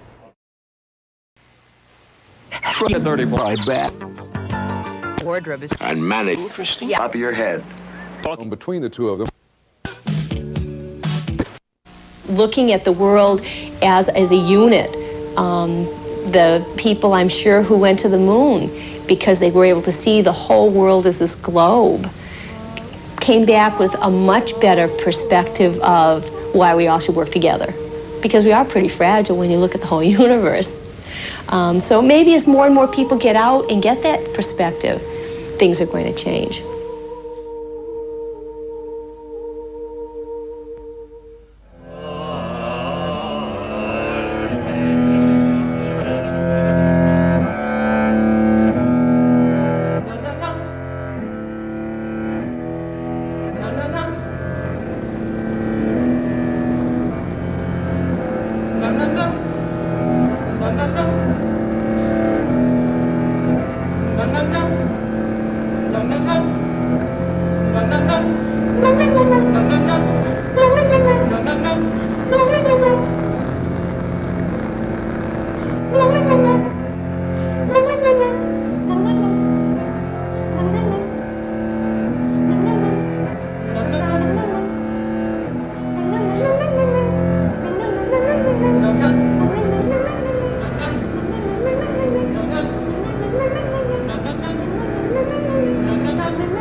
Offshore, but they will not move onshore. The winds have shifted around a little bit towards the east. They're now to the west. They're north-northwest at about 8 knots. Expect to have clear skies and visibility of 10 miles or more. The temperature is now 32 degrees out at the landing facility, and it's about 30 degrees on the pad. Rated R. Starts Friday. Check newspapers for theaters. Did you say fish fillets that really look like fish fillets? Even though we're all living at the beginning of the space age. And now for TV, you can get Lenny D's Just for Me. Did I hear?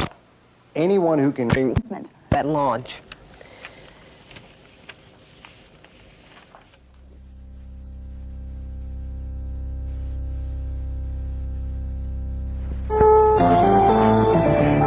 CBS News, this is Charles Osgood. So far, so good for the Space Shuttle Challenger, which is poised for liftoff about a half hour from now at the Kennedy Space Center in Florida. Earlier, there were high winds aloft, which could have affected the launch, but that seems to have cleared up. Now there's a low, solid deck of clouds over the Cape, and they say there's a big hole in the clouds about 60 miles wide that's coming this way, but isn't here yet, and they're wondering whether it will be here just in time for the planned launch about 37 minutes or so from now. If they have to wait a few minutes, they will for that hole to get here, Charles. We'll soon find out. Christopher Glenn at the Kennedy Space Center in Florida. More after this. It was elation that turned to heartbreak. It was to be a dramatic day for NASA. Many of the people coming here were excited. After all, the pictures from Voyager of the planet Uranus were exciting and unprecedented, and it was to coincide with the shuttle space flight. And after 19 years, almost to the day, they instead found that the accident that killed Chaffee, White, and Grissom almost 19 years ago today was to be followed by a horrible, horrible day this morning. This is Mike Wallace at the CBS Newsroom in New York. America's first 3 Apollo astronauts were trapped and killed by a flash fire that swept their moonship early tonight during a launch pad test at Cape Kennedy in Florida. Virgil Gus Grissom, 40 years old, one of the original Mercury astronauts, the first American astronaut to go twice into space. Edward White, 36 years old, the first American to walk into space. And rookie astronaut Roger Chaffee, 31 years old, training for his first space flight, Apollo 1, scheduled for February 21st. These 3 astronauts were aboard their spaceship 10 minutes from a simulated liftoff at Cape Kennedy when the fire hit at about 6:30 tonight. They were inside their spaceship, pressurized, buttoned up inside their spacesuits when the fire hit. A closed-circuit television camera was relaying pictures of the astronauts lying on their backs inside the spacecraft atop the 2-stage Saturn I.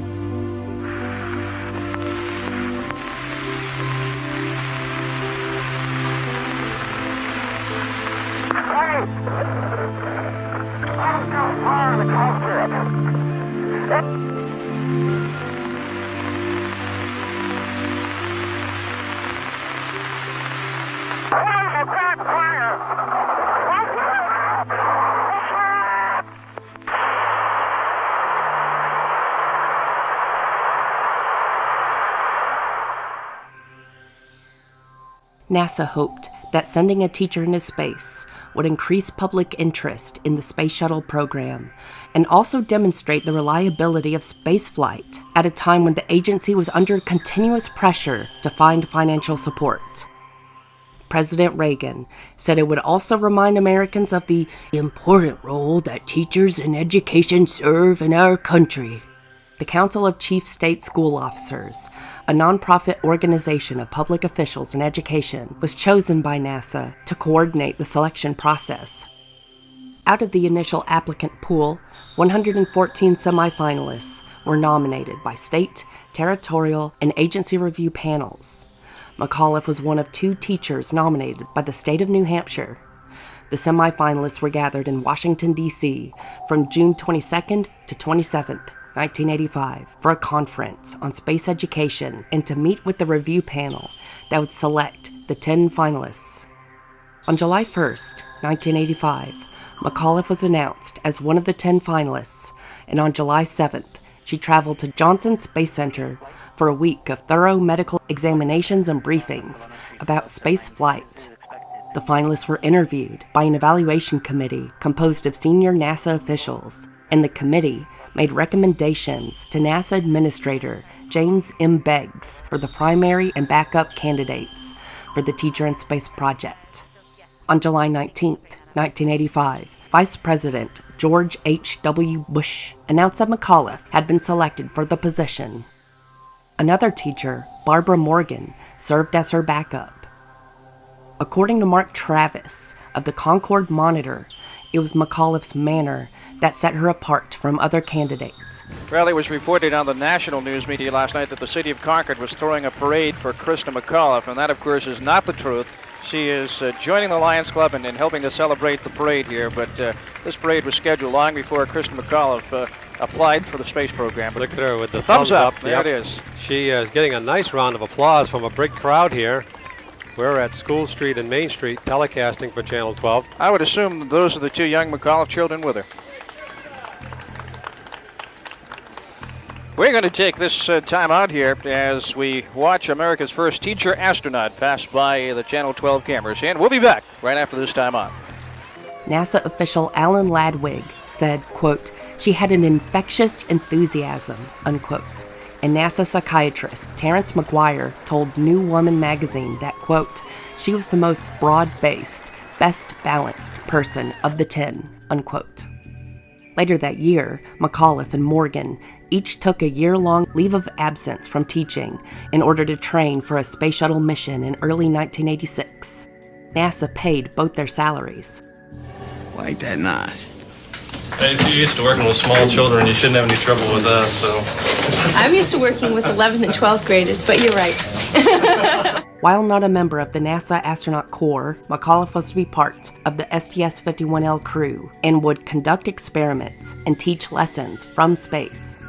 Her planned duties included basic science experiments in the fields of chromatography, hydroponics, magnetism, and Newton's law.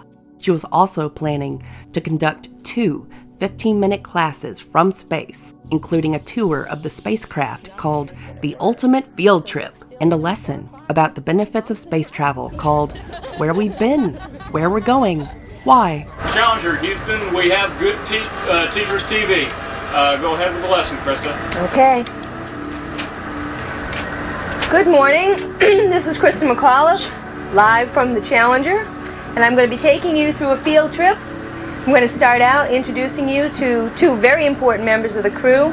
The first one is Commander Scobie, who is sitting to my left, and the second one is Michael Smith. Now, Commander Scobie is going to tell you a little bit about flying the orbiter, and Pilot Smith is going to be telling you a little bit about the Spock, which is the computer that is used on board. Okay, after they talk about that, I'm going to be talking about the seats and how people are seated during takeoff. And I'll be pointing to the 2 seats or the positions on the floor. Then I'm going to be going to the aft flight deck and show how it can be flown from the back, pointing to the payload bay windows. I'm going to be standing right here because Dick's going to be in this seat and Mike is going to be kind of balanced to his right with the Spock on his lap. He's going to pull the Spock out and he's going to be over here. Now the camera that is right over here should pick me up coming down. We're going to talk about the bathroom first? Is that what we decided? Oh, the handheld mic. Okay. Yeah, I wish I had my... Or is Ron going to be... Ron's going to be standing right here, okay? Once I get down to the mid-deck, I'll be talking about the WCS. Can you see the WCS? Yes. Okay, this is how we dehydrate the food, and he will do the container for me since I have the handheld mic. He'll do it right. Okay. Okay, yeah, showing how the drink container works, and then he'll put that back on, okay? At that point, he's going to... Well, I think we left it open. He's going to open up one of the lockers, and it's just going to be a clothing locker, and it's going to have the restraints here so I can explain to the kids that everything has to be held down because otherwise we'd have a problem with things floating away. It'd be nice So the widest to end frame... with the space station. Krista, the widest frame should be from the edge of the lockers to the galley. So as I'm putting it together, and then I wanted to be able to let it go, you know, and show how it's going to look in space, because I think it's hard for kids to realize that you can build something that's not attached to anything. But in zero gravity, you can do that, or you know, in space, you can do that. So at that point, I wanted to be able to let it go. And I think it might be fun for the kids to know about the chicks in space, because they can certainly relate a lot better perhaps to eggs than they can to the other two experiments. All right, so I'll be doing the liquid, marshmallows, otherwise known as cotton balls, and beans. Whoops. Oh, the zero gravity environment is just awful. The lessons were to be broadcast to millions of school children via closed-circuit TV.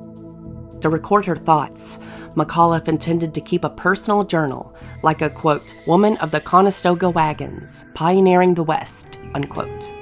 According to NASA, the Challenger disaster had such a significant effect on the nation, in part because of the excitement over McAuliffe's presence on the shuttle. Many school children were viewing the launch live, and the media coverage of the accident was extensive. This morning, there's some concern about high-altitude winds, but the countdown continues. This is the 10th trip into space for the Shuttle Challenger. The crew includes the first teacher-naut, educator Krista McAuliffe, is to conduct classes from space during the mission.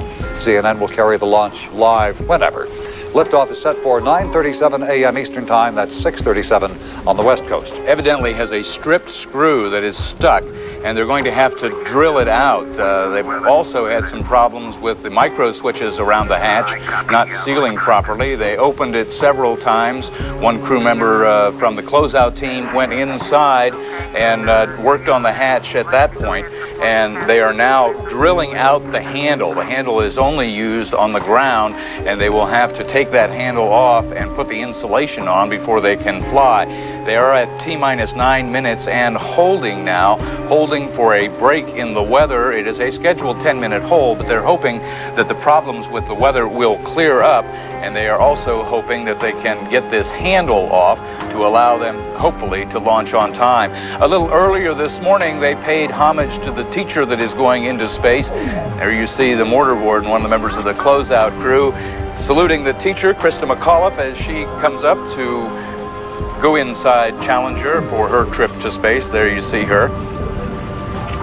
She will be the first teacher to travel into space and will have classrooms going on from the space shuttle. That will now occur a little later than originally scheduled.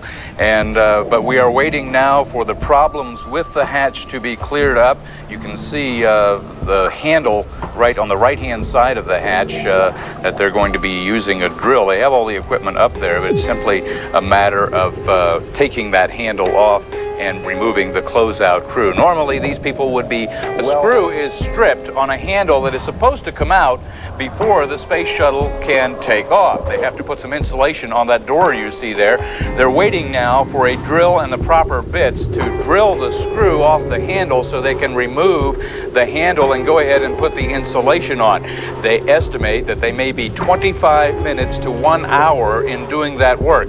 Off yesterday, they knew they had problems today. NASA says there is no exact amount of temperature that they have to scrub under. You see some of the ice down in the area underneath the launch pad. That's giving them fits right now because they have some water suppression bags down in the bottom, and that's typically how they'll test to see whether they're able to go ahead or not. They'll go down and kick these bags, and if they slush around, it's not frozen, so they will be able to continue.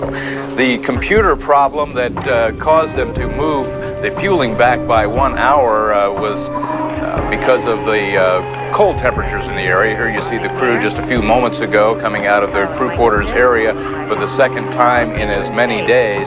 But NASA is fairly optimistic. This morning the weather is not a factor except for the temperatures. They have pretty much clear skies in the area. The landing site area of the shuttle, Patrick, and we're looking for temperatures to climb into the 40s here this afternoon, but now that they're above freezing and there's a great amount of sunshine, plus they have a team out there working on getting the icicles off of the surface structure of the shuttle. So hopefully soon. Let's go down to the Kennedy Space Center and take a look at Challenger sitting on the pad as they continue the countdown. They started the auxiliary power units about a minute ago, and that is one of the major milestones to continuing the countdown. And counting. Gimbal checks now complete. Hey, let's go for EP, yellow 2 first rotation. Kind of, but I mean, I'll be real psyched when it goes up though. I wish it'd go up, I want to see it. They are not the only ones that want to see it. All of America is watching and waiting to see if the ice on the pad will ice the shuttle permanently to its structure. Once again, the live picture of the ice buildup. The countdown has been moved back several times today because of the weather. It is sub-freezing there now and causing some great concern about the ice.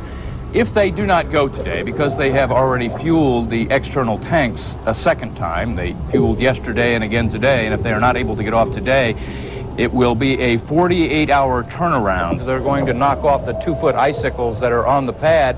Hopefully that will enable Challenger to break loose from its launch pad and get underway. They have moved the countdown several times today. Here's a look at what the ice looks like on the pad. Very unusual for the Kennedy Space Center with the temperatures below freezing, 24 degrees this morning when they went out to the pad. There was some concern that these icicles, if the Challenger did launch, would damage the heat tiles underneath it, so they decided to go out and knock them off before they attempt to resume the countdown. The countdown clock is running now. The shuttle sits on the pad waiting. They have been inside for a few hours this morning. Not quite what it was yesterday morning when they were in almost 6 hours sitting on their back waiting to go. But as it appears now, 11:38 will be the optimum time. Other than the ice, there are no serious weather problems. The winds are calm and the skies are clear. So as it stands right now, 11:38 Eastern Time will be the next scheduled launch time unless it's put off again. Molly? Coming up on the 32nd point in our countdown. T-minus 30 seconds, and we've had a go for auto sequence start. The SRB hydraulic power units have started. T-minus 21 seconds, and the solid rocket booster engine gimbal now underway. T-minus 15 seconds. T-minus 10, 9, 8, 7, 6. We have main engine start. 4, 3, 2, 1, and liftoff. Liftoff of the 25th Space Shuttle mission, and it has cleared the tower.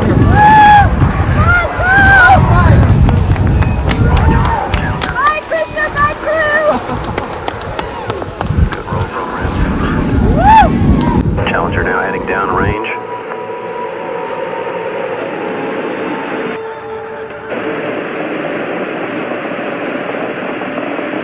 Engines beginning throttling down now at 94%. Normal throttles for most of the flight, 104%. We'll throttle down to 65% shortly. Beautiful blue sky, crystal clear weather here in Florida, although it's very cold. Fuel cells, 3 good APUs. Everything going well. Velocity 2,257 feet per second. Altitude 4.3 nautical miles. Range distance 3 nautical miles. And across from me, hundreds of school kids jumping up and down and cheering as this space shuttle takes off with teacher Krista McAuliffe on board. Go with throttle up. And that means the engines are running well. 2.5 minutes into the flight, the solid rocket boosters will drop away and we should be able to see it. What's happening? Altitude 9 nautical miles. What Range happened? distance 7 nautical miles. Still going. Vic, did something strange happen then? Something is gone amiss. Something is wrong. We have a problem. Nothing from mission control, but I could see pieces of something falling off the side as if one of the solid rocket boosters had come away early, Bob. It's still climbing. The shuttle is still climbing, but there is a problem. There appears to be a serious problem. What's happening? Not a word from mission control. Everybody here is open-mouthed. Controllers here looking very carefully at the situation. Where is the shuttle, Vic? Can you see it? Major malfunction.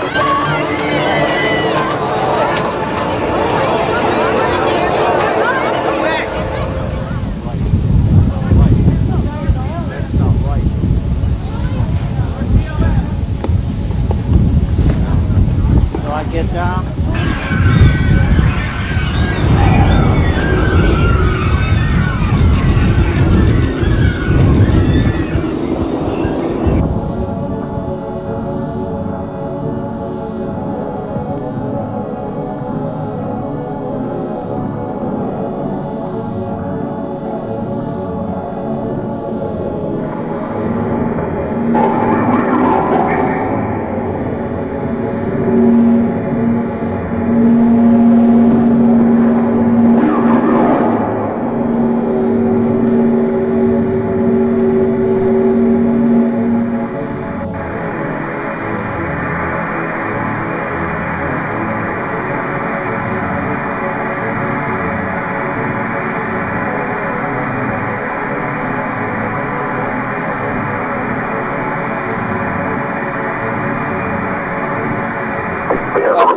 the flight dynamics officer that the vehicle has exploded.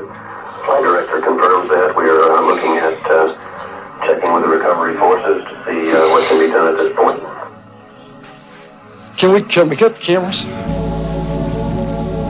Coming down in the sky, but it's not known if anyone survived. And in fact, NASA said shortly afterwards that nobody had survived. Those are the latest pictures we're receiving now.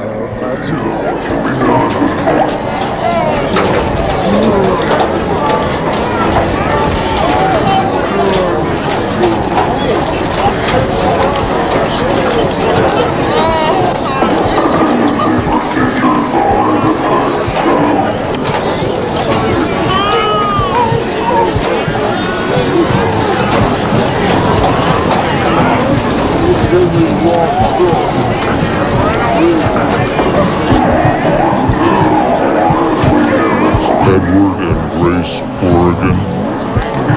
They're about 3.5 miles away from the area of the launch pad, the VIP launch area.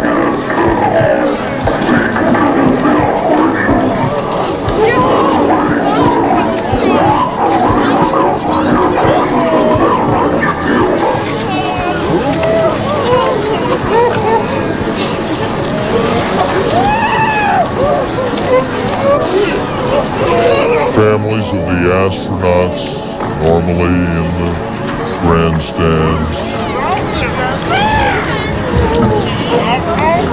Tom, as John Zarella pointed out from the Cape earlier, when all of us first saw the blast, there was a moment of stunned silence and disbelief. Many people perhaps did confuse it with the booster rockets? The solid rocket booster separation, but it was a little later. It was far too early and far too big an explosion. And it took a while, I'm sure, for it to sink in the minds of the parents and school children. You see Mr. and Mrs. Corrigan still standing, saying a silent prayer. How many crews we got going? Okay, so we got 4 crews. 2 coordinators. We got 3. How many at the Space Center? Worries about the air. We'll worry about everything else. Stand by to voice over this picture. Shut up in here! Open their mics. Talk, folks. Zarella's there. He's staying on the top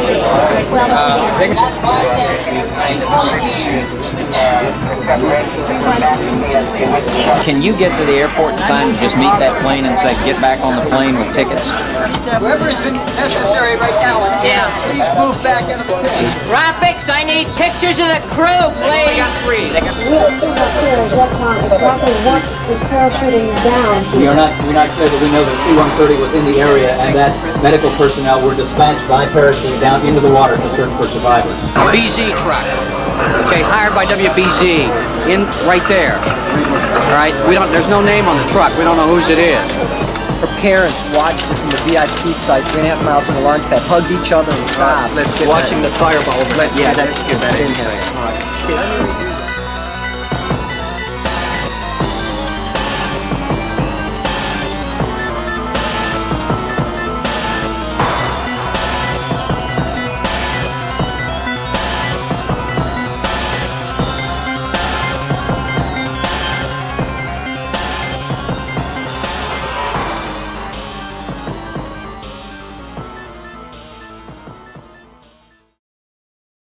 Mailman said that this now took off. We should be seeing it this second. There's George. Yeah, I know. Thank you. Where did she come up, George? It just took off. Yeah, but where does it come up? I think you need to come down this way. There it goes. I see it in between the trees. Yeah, there it goes. It's coming over top of the trees, isn't it? Uh-huh. It'll be right over top of those trees. I saw it.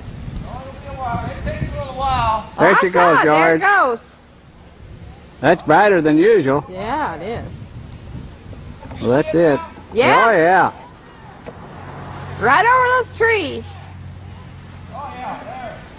I saw it. when it went through that hole in the I don't tree. remember it being that bright and that big. Look I at don't that. either. What was that part? That must have been one of the boosters. Oh, look, there's two. It's going off into two. Hey, is that trouble or not? They're not having trouble, are they? That's trouble of some kind, George. They are counting the ice is cleared away, and Challenger should be going away very soon. Our final decision was based on who best met the criteria we laid out at the beginning. Dedication to the teaching profession, a high degree of community involvement, and an ability to communicate the spaceflight experience. The teacher who will be going into space, Krista McAuliffe. Or is that you?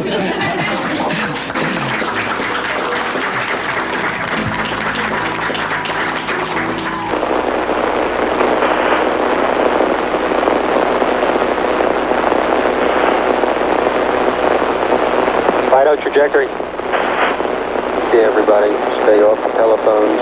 Make sure you maintain all your data. Start pulling it together.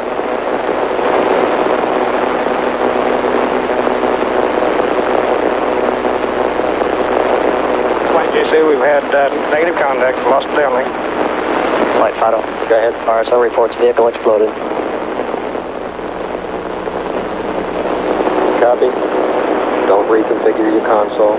Take hard copies of all your displays. Make sure you protect any data source you have.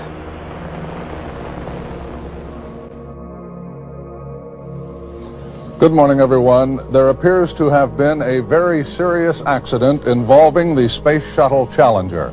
The launch took place just a few moments ago from Cape Canaveral. It had been delayed 4 times. It appeared to be a good launch at the point of departure from the pad at Cape Canaveral. There had been, as we said, previous delays of 4 different attempts. This was the 4th one. It had been delayed a couple of hours by ice, by a faulty gauge. Then it appeared everything was good for a launch, but shortly after the launch, there was an explosion. They have assured us that all rescue procedures have been put into effect, but line of sight, it certainly appears to be a most serious accident, unlike anything else in the shuttle program. John Quinones at Cape Canaveral. Here looking very carefully at the situation. John, what do we know? Well, Steve, no one is saying anything here other than there has been an explosion. Contingency procedures are underway. Recovery forces have been sent out into the field. Preliminary word is that the remains of the vehicle have landed somewhere in the ocean. We don't know how far, but there's been no explanation as to what happened about 90 seconds after liftoff, and it was a picture. Yeah, that's trouble of some kind, George. That's trouble of some kind. Sure didn't look right. The what? It exploded. Oh boy, I know it didn't look right. I think we're seeing 2 now as to what exactly those parachutes are carrying. There you see now one of the parachutes coming down. That is the first hopeful sign of any kind that we have seen since the explosion that took place after the launch of the Space Shuttle Challenger this morning. Recapping the crew members: Commander Dick Scobie, Pilot Mike Smith, Judith Resnick, Ellison Onizuka, Ronald McNair, Gregory Jarvis, and Krista McAuliffe, the teacher from New Hampshire. That could be the escape capsule. That is certainly what one would hope, that there has been a successful escape of the crew. But you saw the magnitude of the explosion that did take place shortly after the launch of the Space Shuttle Challenger.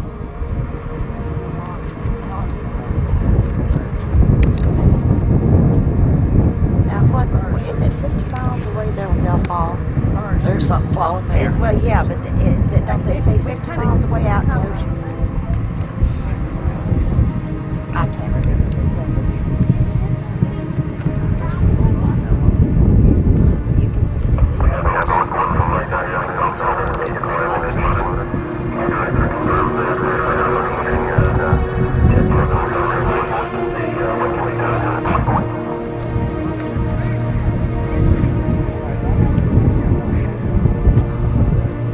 There wasn't any sound there for the longest time.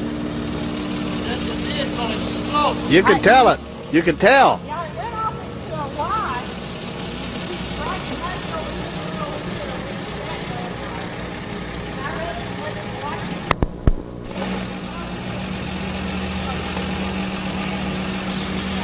Boy, there's been some trouble, all right. There's no doubt about that. It didn't look right to begin with.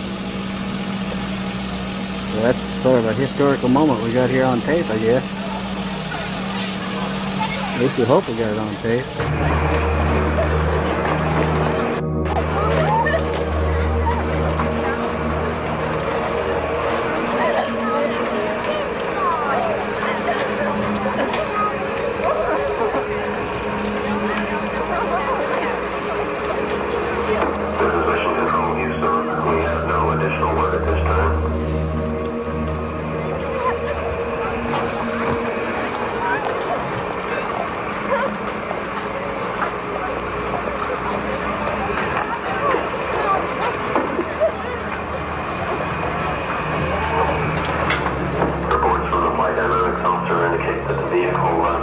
Mark, can you hear me? Exploded and impact in the water at a point approximately 28.64 degrees north, 80.28 degrees west.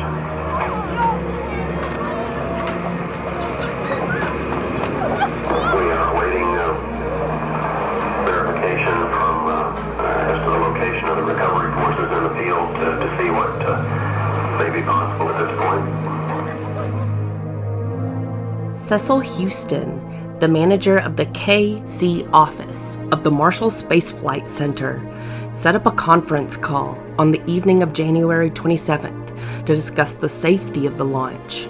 Morton Thiokol engineers expressed concerns about the effect of low temperatures on the resilience of the rubber O-rings, as the colder temperatures lowered the elasticity of the rubber O-rings.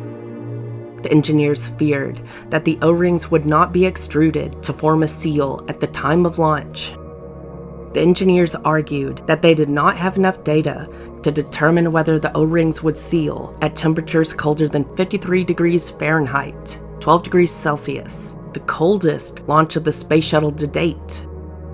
Morton Thiokol employees, Robert Lund, the Vice President of Engineering, and Joe Kilminster, the Vice President of the Space Booster Programs, recommended against launching until the temperature was above 53 degrees Fahrenheit. The teleconference held a recess to allow for private discussion amongst Morton Thiokol management. When it resumed, Morton Thiokol leadership had changed their opinion and stated that the evidence presented on the failure of the O-rings was inconclusive and that there was a substantial margin in the event of a failure or erosion. They stated that their decision was to proceed with the launch.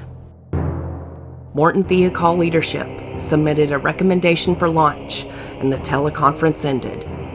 At 2+0, Challenger launched from the Kennedy Space Center Launch Complex, 39B, LC-39B, at 11:38 a.m., beginning at T+0.678 until T+3.375 seconds. 9 puffs of dark gray smoke were recorded, escaping from the right-hand SRB near the aft strut that attached the booster to the ET. It was later determined that these smoke puffs were caused by joint rotation in the aft field joint of the right-hand SRB at ignition. The cold temperature in the joint had prevented the O-rings from creating a seal. Rainfall from the preceding time on the launch pad had likely accumulated within the field joint, further compromising the sealing capability of the O-rings. As a result, hot gas was able to travel past the O-rings and erode them.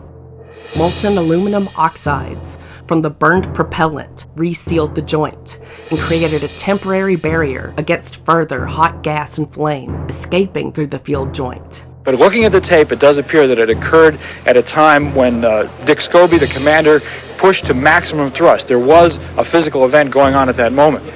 And to recap something that I said earlier, several hours earlier, we've been talking for a long time, and I think is especially poignant right now, that Commander Scobie did tell me several times, as a matter of fact, because this was something that we talked about, that someday a shuttle was going to blow up. He said he had been a test pilot, he had been a Vietnam veteran, much decorated for combat missions in Southeast Asia, and he said that there was no question in his mind that someday a space shuttle would explode. He said it was a complex piece of machinery, a lot of explosives. You have to remember that you have to have enough rocket thrust to get 17,000 miles an hour to go into orbit. Hundreds of thousands of pounds of explosive fuel.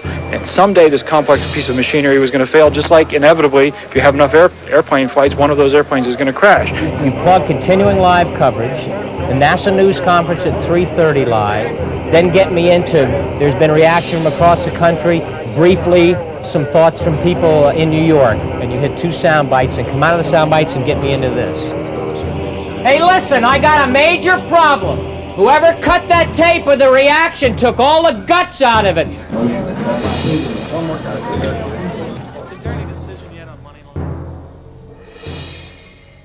At T plus 58.788, a tracking film camera captured the beginnings of a plume near the aft attached strut of the right SRB, right before the vehicle passed through max Q at T plus 59.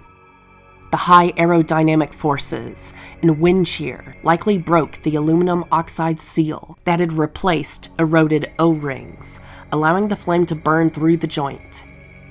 Within 1 second from when it was first recorded, the plume became well-defined, and the enlarging hole caused a drop in internal pressure in the right SRB. A leak had begun in the liquid hydrogen tank of the ET at T plus 64.660, as indicated by the changing shape of the plume. The SSMEs pivoted to compensate for the booster burn-through, which was creating an unexpected thrust on the vehicle. The pressure in the external LH2 tank began to drop at T plus 66.764, indicating that the flame had burned from the SRB into the tank. At T plus 72.284, the right SRB pulled away from the aft strut that attached it to the ET, causing lateral acceleration that was felt by the crew. At the same time, pressure in the LH2 tank began dropping. Pilot Mike Smith said, "Uh-oh," which was the last crew comment recorded. At T plus 73.124, white vapor was seen flowing away from the ET, after which the aft dome of the LH2 tank fell off. The resulting release and ignition of all liquid hydrogen in the tank pushed the LH2 tank forward into the liquid oxygen tank with a force equating to roughly 3 million pounds force, 13 meganewtons, while the right SRB collided with the inner tank structure. These events resulted in an abrupt change to the shuttle stack's attitude and direction, which was shrouded from view by the vaporized content of the now destroyed ET. As it traveled at Mach 1.92, Challenger took aerodynamic forces it was not designed to withstand and broke into several large pieces. A wing, the still firing main engines, the crew cabin, and hypergolic fuel leaking from the ruptured reaction control system were among the parts identified exiting the vapor cloud. Both SRBs survived the breakup of the shuttle stack and continued flying, now unguided by the attitude and trajectory control of their mothership, until their flight termination systems were activated at T plus 110. In Mission Control, Flight Director Jay Green ordered that contingency procedures be put into effect, which included locking the doors, shutting down telephone communications, and freezing computer terminals to collect data from them. President Ronald Reagan had been scheduled to give the 1986 State of the Union address on January 28, 1986, the evening of the Challenger disaster.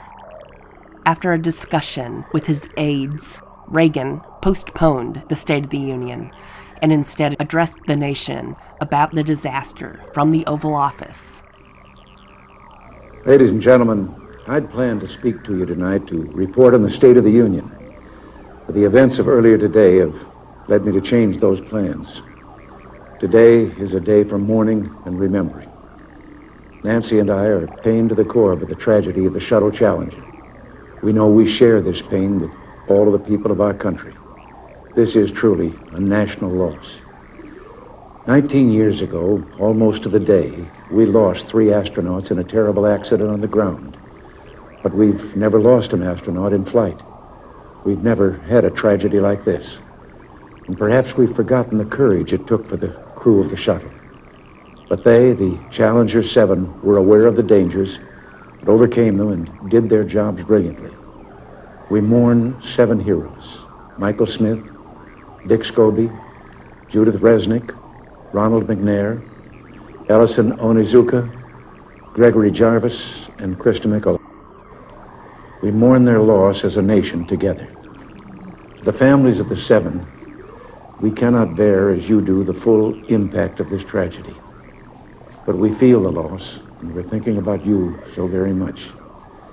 Your loved ones were daring and brave, and they had that special grace, that special spirit that says, give me a challenge, and I'll meet it with joy. They had a hunger to explore the universe and discover its truths. They wished to serve, and they did. They served all of us. We've grown used to wonders in this century. It's hard to dazzle us. But for 25 years, the United States space program has been doing just that. We've grown used to the idea of space, and perhaps we forget that we've only just begun. We're still pioneers. They, the members of the Challenger crew, were pioneers. And I want to say something to the school children of America who were watching the live coverage of the shuttle's takeoff. I know it's hard to understand, but painful things like this happen. It's all part of the process of exploration and discovery. It's all part of taking a chance and expanding man's horizons. The future doesn't belong to the faint-hearted. It belongs to the brave. The Challenger crew was pulling us into the future, and we'll continue to follow them. I've always had great faith in and respect for our space program, and what happened today does nothing to diminish it. We don't hide our space program. We don't keep secrets and cover things up. We do it all up front and in public.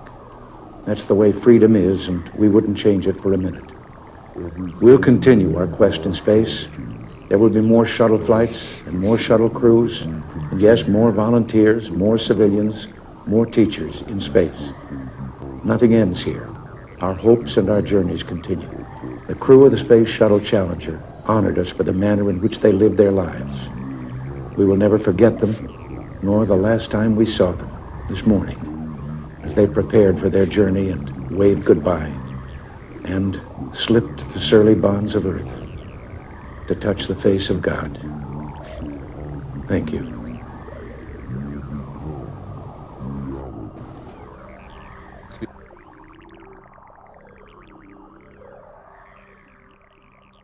I've got to tell you that we knew the risks, because a lot of people will say, oh, the teachers didn't know, and don't believe it. We knew the risks. It was part of the training, and once you make the decision, you go on and you don't dwell on it. And that's exactly how astronauts make their decisions to fly. That's exactly what teachers do in their classroom. And for anybody who doubts that, look at all of my colleagues who are working in schools where you have to have metal detectors. You don't have to have a metal detector to get on the shuttle.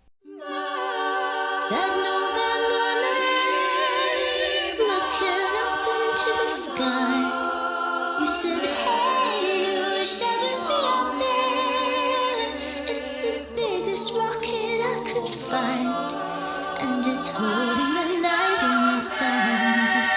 If only for a moment I can't see the look in its eyes, but I'm sure it must be laughing.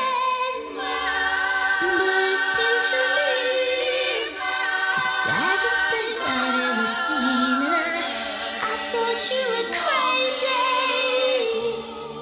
wishing such a thing.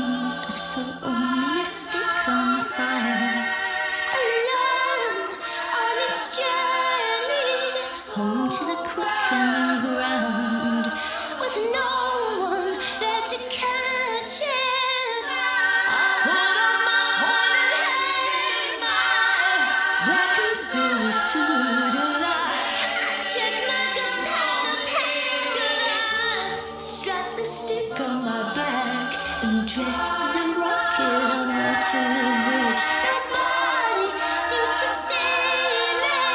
Then with a fuse in my hand, and now shooting into the night. On board Challenger, NASA is going ahead with its Citizen in Space program, and it has named a teacher to make the next flight. Here's ABC's Lynn Sherr. Barbara Morgan will be the first private citizen to fly in space, and she has accepted. The 34-year-old elementary school teacher from McCall, Idaho, trained at Krista McAuliffe's side last year and will go on NASA's payroll until August to keep the Teacher in Space program alive.